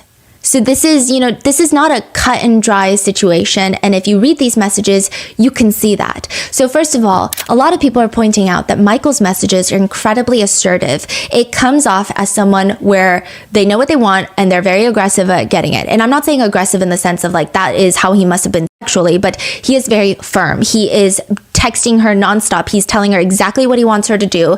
He is not being shy about it. And she, on the other hand, seems like she's nervous. In fact, the detective testifies that she was going back and forth like 8 times about whether she wanted to pursue charges or not. Like she kept changing her mind.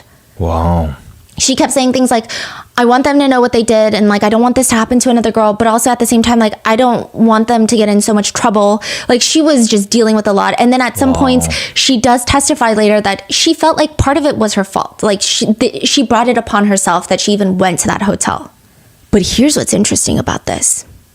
Why not in the DMs did he not just say, hey, so you're actually crazy because you're the one that begged everyone to have sex with you and then you went to the police?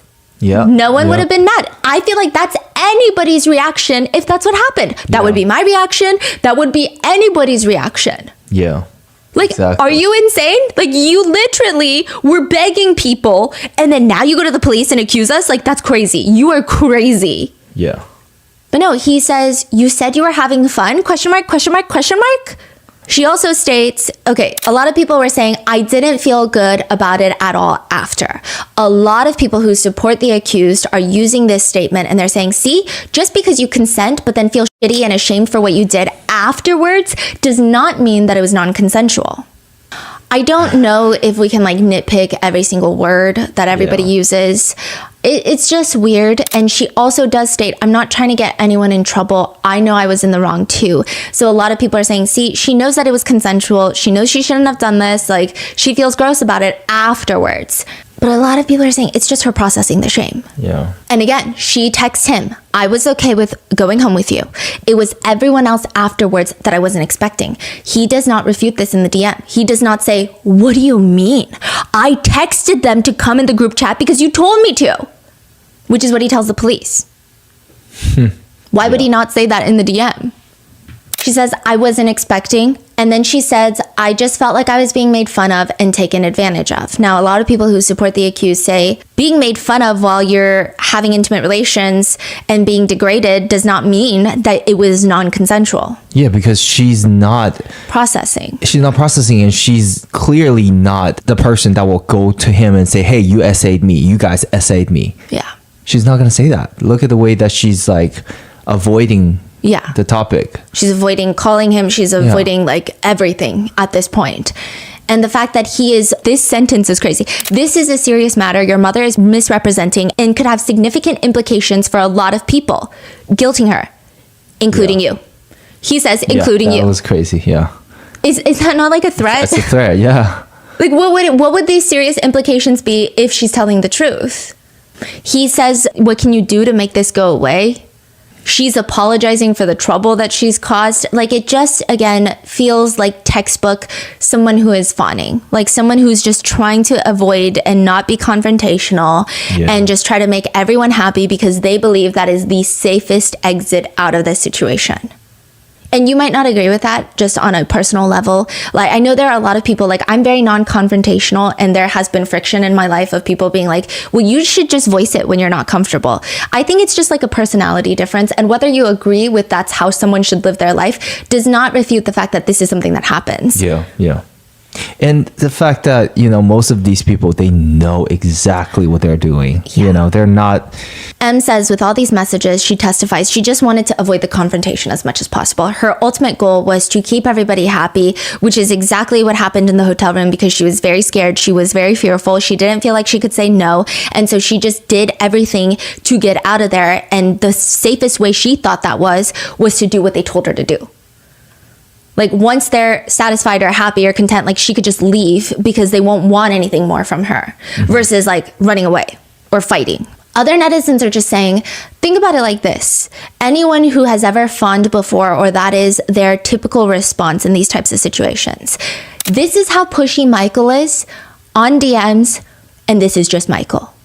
Imagine how that dynamic played out with 10 of them in one room, drunk. In person, drunk. Yeah. And celebrating and in this very boisterous mood with all their teammates. Like, yes, this is just one person in the DMs. Yeah. The defense also pulls up other chat logs. When M is seen in the hotel CCTV footage leaving, she's on the phone.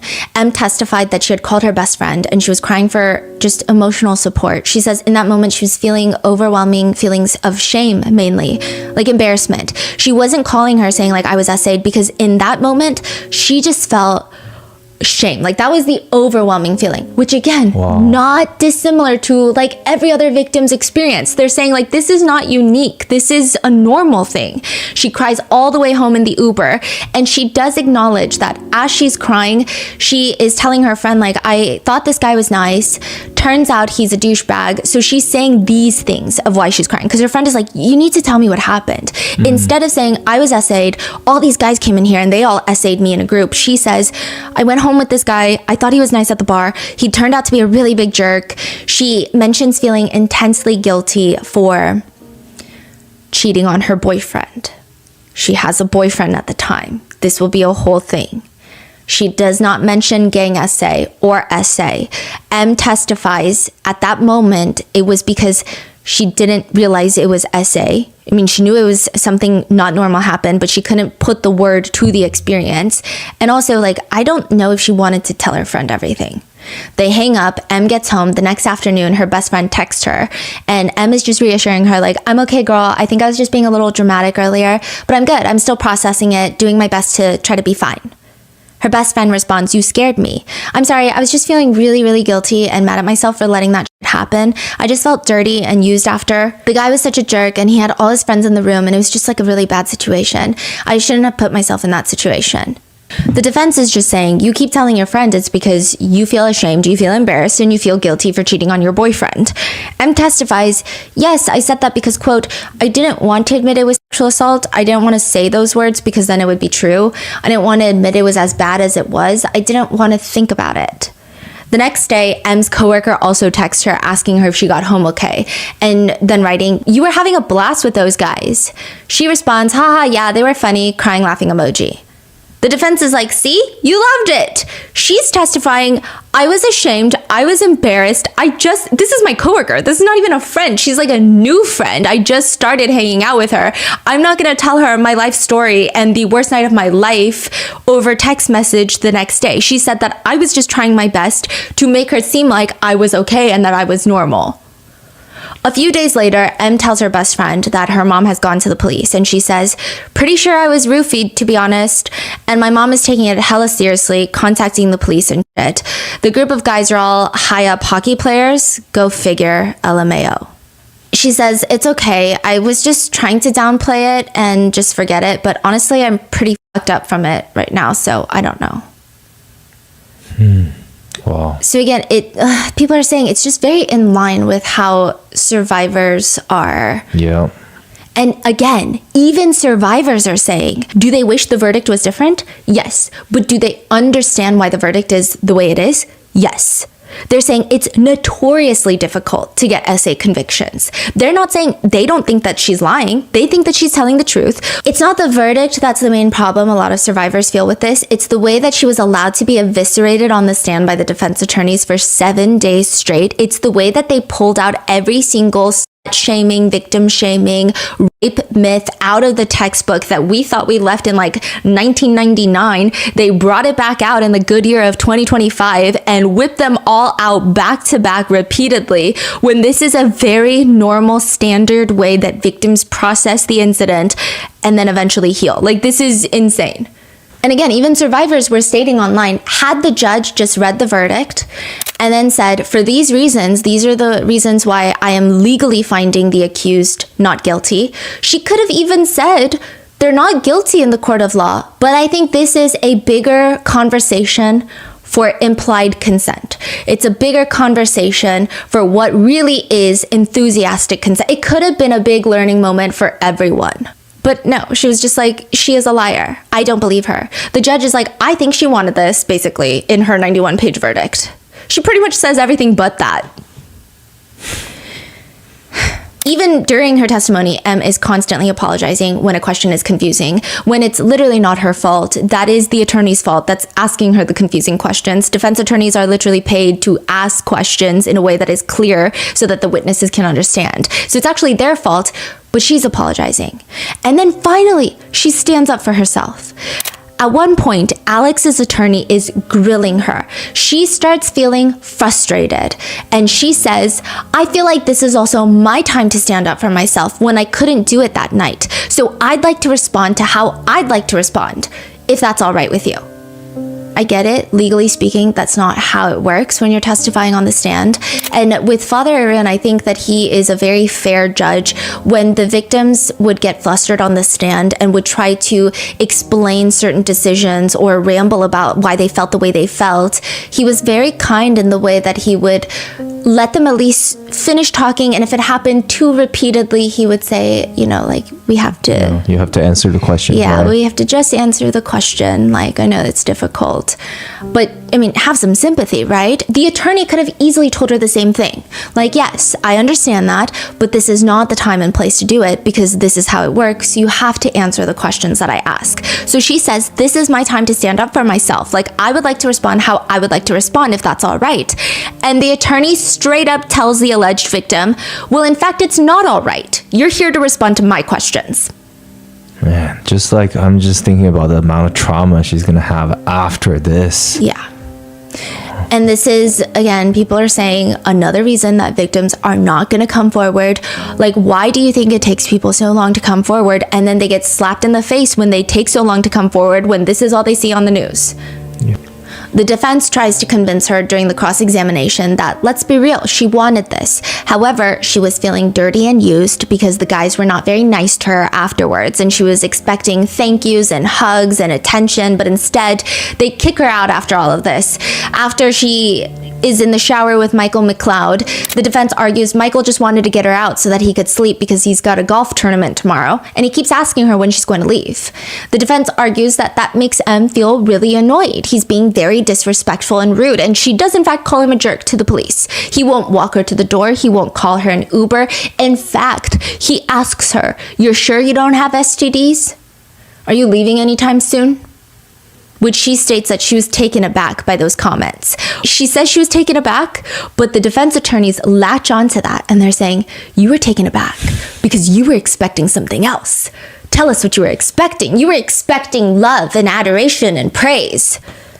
Alex's attorney asks her, you felt a bit scorned that neither Michael nor Alex were really paying too much attention when you left. You were expecting them to give you a hug and to thank you for the night and walk you to the lobby. And when that didn't happen, you felt hurt. M disagrees. She says, I remember feeling that it was odd. I'd never had an encounter that kind of ends in that type of way, but I wasn't scorned about it. I definitely felt disrespected, but I felt disrespected the whole night, so I'm not sure why I thought the end would be any different. Another part of the defense that they fixate on is Brett Howden, the notoriously unreliable witness, testifies that he recalls near the end that she was, quote, weeping, and that at one point she kept saying, like, I'm too sober for this, I'm too sober for this. And then accidentally she calls Michael the wrong name. And I guess Michael gets offended by that. And he asks her straight up, like, that's not even my name. Why are you even here, by the way? Which set her off is the insinuation. Like, that hurt her feelings. She is now a scorned woman who wants payback and revenge. And now she regrets everything that happened is the insinuation because she's been disrespected. So like the insinuation is she consented to all of it. And then the guys were rude to her. So now she's like, you know what? I take back my consent. But here's what's weird. He's saying that she kept saying, I'm too sober for this. But then she's like calling Michael the wrong name. So I'm like, I don't know. That doesn't seem too sober then. And also she's weeping. It just sounds like so much is happening. Like that is not normal for you to be saying, I'm too sober, calling people the wrong name, and then to be crying all in the span of the time that Brett Howden is like leaving this room. Yeah. That seems very emotionally tumultuous. Yeah. And at which point someone should have been like, maybe she is very emotional, very drunk, not in a position to consent. The defense argues that she had strong motive to lie because she has a boyfriend who is now her fiance in 2025. The defense points to M's statements from 2022 in the lawsuit against Hockey Canada that she says it caused a strain to my relationship with my boyfriend. And the defense asked her, but your boyfriend wasn't mad at you for cheating on him. You know, they're saying because he had sympathy, like he reacted with sympathy, right? Because he saw you as a victim. I guess, yeah. Which is true, but I think the wording, the way that she is forced to admit it, I think it insinuates that the motive is there then. Then the consent videos. The judge focused a lot on the consent videos, and people from both sides, people who support M and then people who support the accused, are arguing separately. People who support M and what the prosecutors are saying is, it's just weird. If you have to get a video of someone consenting, you should really question if they consented, because that's just not a normal thing to do. The people who support the accused are saying, well, these days with all these false allegations, with all these false allegations, I mean, I would get a video too if I were a famous hockey player.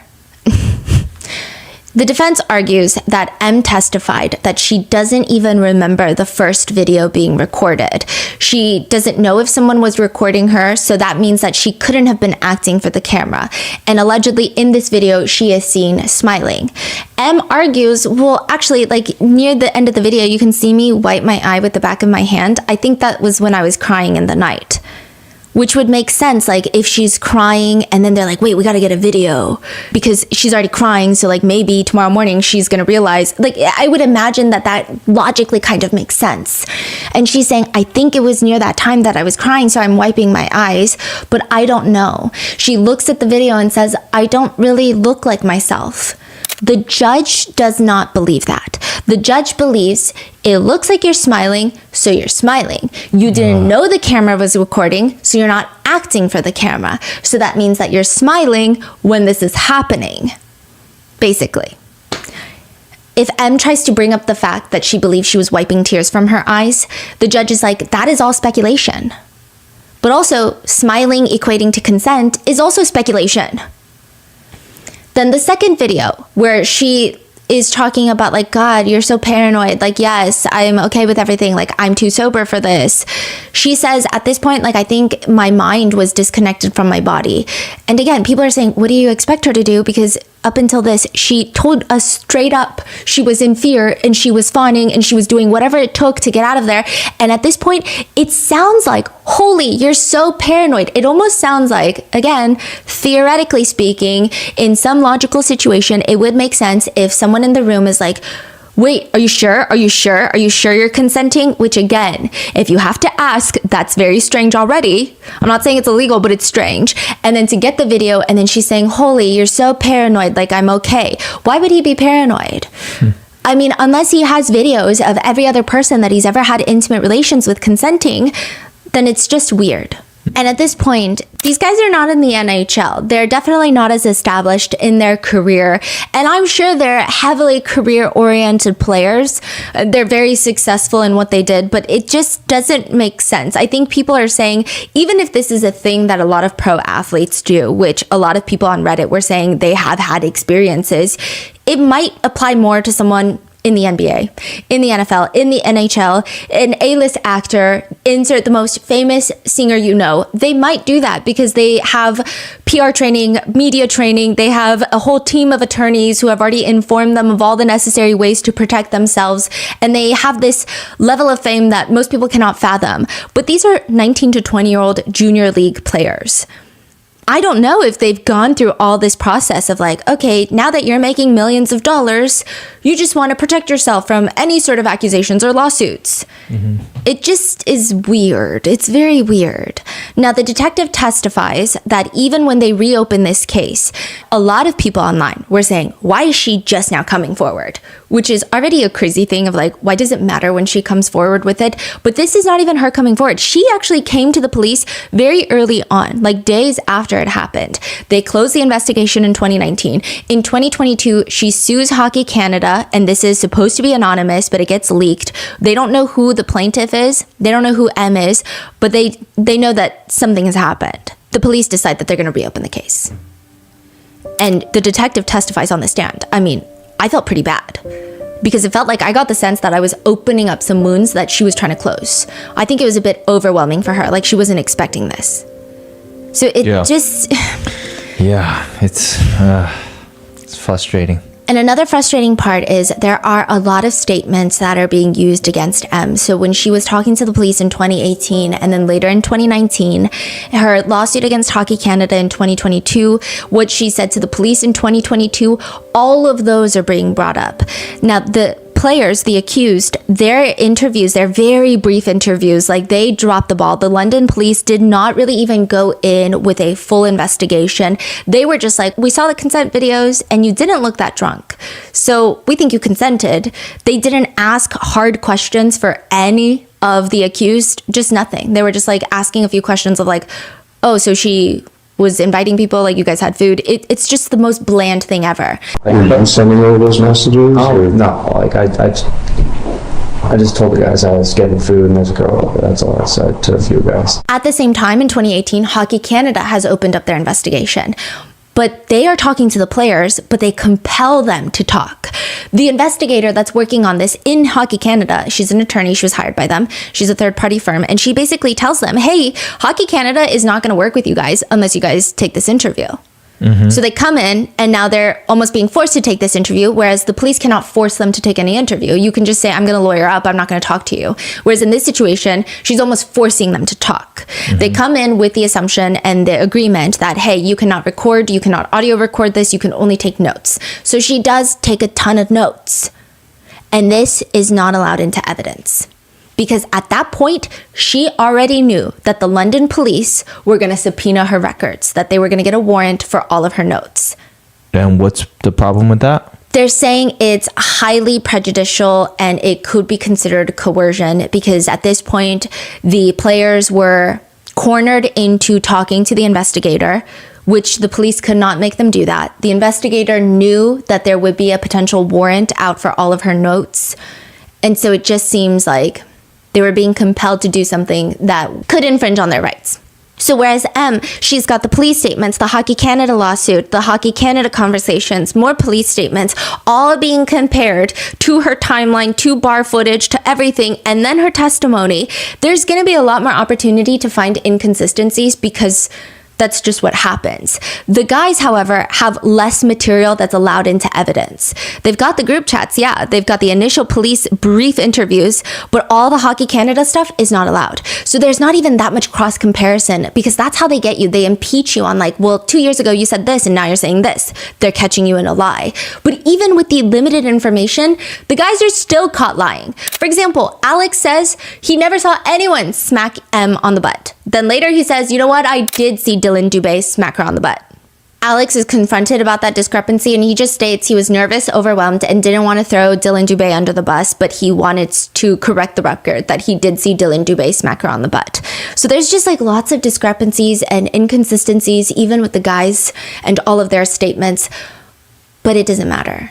And again, even if we're not disputing the verdict, legally speaking, because a lot of people are saying it's just how difficult it is to convict people of SA. The judge did not have to say like half the stuff that she said in that verdict. She says, quote, "On several occasions, the complainant referred to her evidence as her truth rather than the truth, which seemingly blurs the lines between what she believes to be true and is objectively true." The judge even uses, quote, gaps in quotation marks to talk about M's gaps in her memory. The judge says another way that the complainant apparently filled in gaps in her memory with assumptions is the manner in which she answered questions. For example, she would say, "I feel that as she would speculate, as opposed to remembering or knowing the answer to the question. This reflects an uncertainty of her memory." The judge writes, quote, "It was suggested to M that she remained in the room because she was expecting the other men to enter and wanted to participate in sexual activity with the other men. She denied this suggestion, but it was not a denial because she didn't say it or did not recall saying it. M testified that it doesn't sound like something I would say." Okay. And that the judge is like, that's not a denial. That's not a no. Yeah. How a person behaves when they are clear-headed and sober may not be the way a person behaves when they are disinhibited after consuming alcohol. On the basis of all the evidence, I find as a fact that the complainant did express that she wanted to engage in sexual activity with the men by saying things like, "Is someone going to fuck me?" and by self-pleasuring. The judge is basically saying, based on the evidence, I agree this to be true. What evidence? The only evidence we actually have is that text message that Michael McLeod sent to the group saying, "Anyone want a threesome? Quick, 209, Mikey." There is no evidence other than these guys testifying or telling the police that said that she was asking for this, literally. Yeah, and all of their stories don't even add up. Yes, his DMs don't add up, their group messages don't add up. Like, there is no evidence. Yeah. The judge also touches on the group chats, and she says, in his text messages, Mr. McLeod reminded everyone to tell the truth and not to make anything up. Mr. Dubé told the group, let's not make her sound too crazy because if she gets wind of this and then she can get even more angry and we don't need that, so just be good with it and be the truth with it. Which, again, people are saying those are weird group chats. The judge says, in my view, the group chat reflects that the participants were expressing their honest recollections about what happened in room 209 and not concocting a false narrative. This judge, wow. I mean, yeah. Oh. M's attorney has come out to say, we're very disappointed with her honors assessment of her honesty and reliability. M has never really experienced not being believed like this before, and it was just basically saying it was tough. The prosecutors say a successful prosecution is not measured solely by whether there are guilty verdicts at the end. But people are saying this was just not successful in any way, shape, or form. It just is bad. On a personal note, it has been my honor to represent and assist EM through this process. She is a remarkable person and truly a hero. Despite her feeling like this was the hardest thing she's ever had to do, she chose to persevere and continue with the process of seeking justice. She knew there were no guarantees for guilty verdicts, and that even if she decided not to testify, that decision would have been accepted. But the five guys, the five accused, have walked out of the courtroom probably more smug than they were walking in because they have just been acquitted of all the charges and they were found not guilty. Netizens are saying that doesn't mean that they're not guilty, but I guess that's a personal opinion. Michael McLeod's attorney states, public perception was shaped by a one-sided narrative from a civil lawsuit that went unchallenged in large part because Hockey Canada settled the claim without first informing or consulting the players. Basically saying in 2022, had Hockey Canada called Michael McLeod and all the other players, they would have fought this. They would not have let Hockey Canada settle. But because they settled, the public believed that these guys were in the wrong. He says that they have vigorously contested M's allegations and they've won. There were brief conversations about Michael McLeod being signed with the Carolina Hurricanes for the NHL, which means that he would stand to make on average like $3.5 to $4 million a year. That's on average how much that team pays. But there was so much backlash, a petition. Carolina Hurricanes backed out. And now he is recently signed with an Eastern European Vanguard team. He's still making a lot of money. His contract is $2.7 million in total, rounding out to be about like $900,000 a year. One comment reads, "Not guilty is not innocent. What kind of person treats a woman that way anyway?" As for Alex Formenton, the other one that is accused of full-on SA and R-word, he's now with the Swiss team. We don't know how much he makes, but a lot of insiders say that it's a very comfortable position. Alex's attorney states, "Now the public knows that he's innocent of this false allegation, but only after this case has erupted into a massively publicized social cause. Alex's face has appeared on millions of screens and newspaper pages. There can be little doubt that an untold number of people believed he was guilty simply because he had been accused of a crime, long before any evidence was presented in court." As for Dylan Dubé, his previous contract was with a Belarus-based team for $600,000 a year, but I think as of right now he's a free agent and he is unsigned. There are reports of NHL interest, but we'll just have to see. Cal Foote, the one who did the splits, his attorney states, "At the start of this trial, Cal Foote walked into the courthouse an innocent man, and he walks out today exactly that. Cal never lost faith that justice would be done, despite the clamor of external pressures and agendas outside the courthouse doors."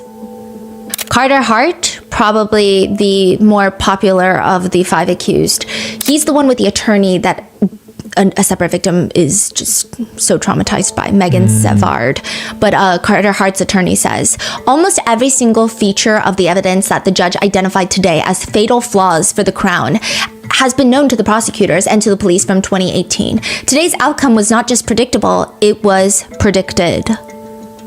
A lot of comments say she thought she ate with that one.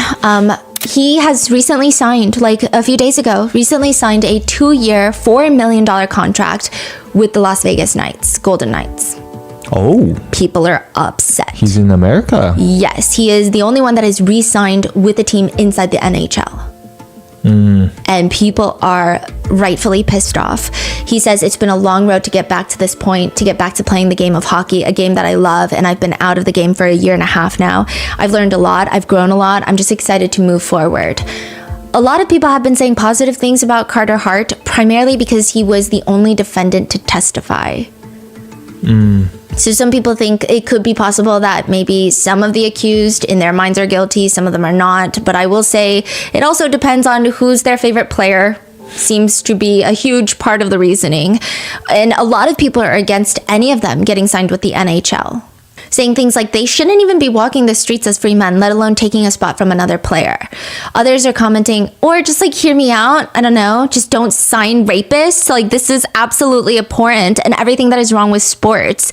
And other people are commenting, what's even worse about this is they're not even the greatest hockey players. Like, you really don't have to sign them. Like, your team is not losing out by not having this one talented player. Like, there's so many talented players, like, you get nothing. It's almost like it doesn't even make sense at this point. It's almost like you're doing this to spit in people's faces. But others firmly disagree, saying they are acquitted. Why are we treating them like criminals? Why should their whole lives be ruined when that is exactly how the justice system works? They were proven innocent in the court of law, and people still want to treat them like they were guilty. Like, people are saying it doesn't make sense. So there's a lot of debates. Others are commenting like, what's the issue? You guys believe that there aren't girls who are actually down for all this stuff? They try to save themselves and their reputation later by falsely accusing the guys with the things that they wanted to do. Like, come on, give me a break. I think there's a fine line. I think the ones that say that they should be able to live on with their lives and their careers and have an NHL contract, those are people that are definitely in support of the 5 accused, but their argument lies on the fact of they were found innocent in the court of law. Once we start making up our own rules outside of that, that's where we get into very slippery slope territory, where now it's just getting bad. Like, they had been acquitted, you don't have to like them, but they should be able to live their lives. Because they were not found guilty. But then you have the other side of supporters that are like, no, that girl is a liar. She wanted this. She was asking for it. This was her dream. And a lot of people are just saying like, dude, because a lot of them are guys, just say you want to bang some ice hockey bros. Like, you don't have to put it on women. Like, you can just say that. A lot of people are also saying like, what is it about sports that brings out guys to defend other guys to the death? These guys don't know you, and they'll probably make fun of you if they met you at a bar. Others are just commenting, that consent video is more like a hostage video. Others are also commenting that even the judge allowing those consent videos into the evidence is just like a dangerous precedent that she's setting.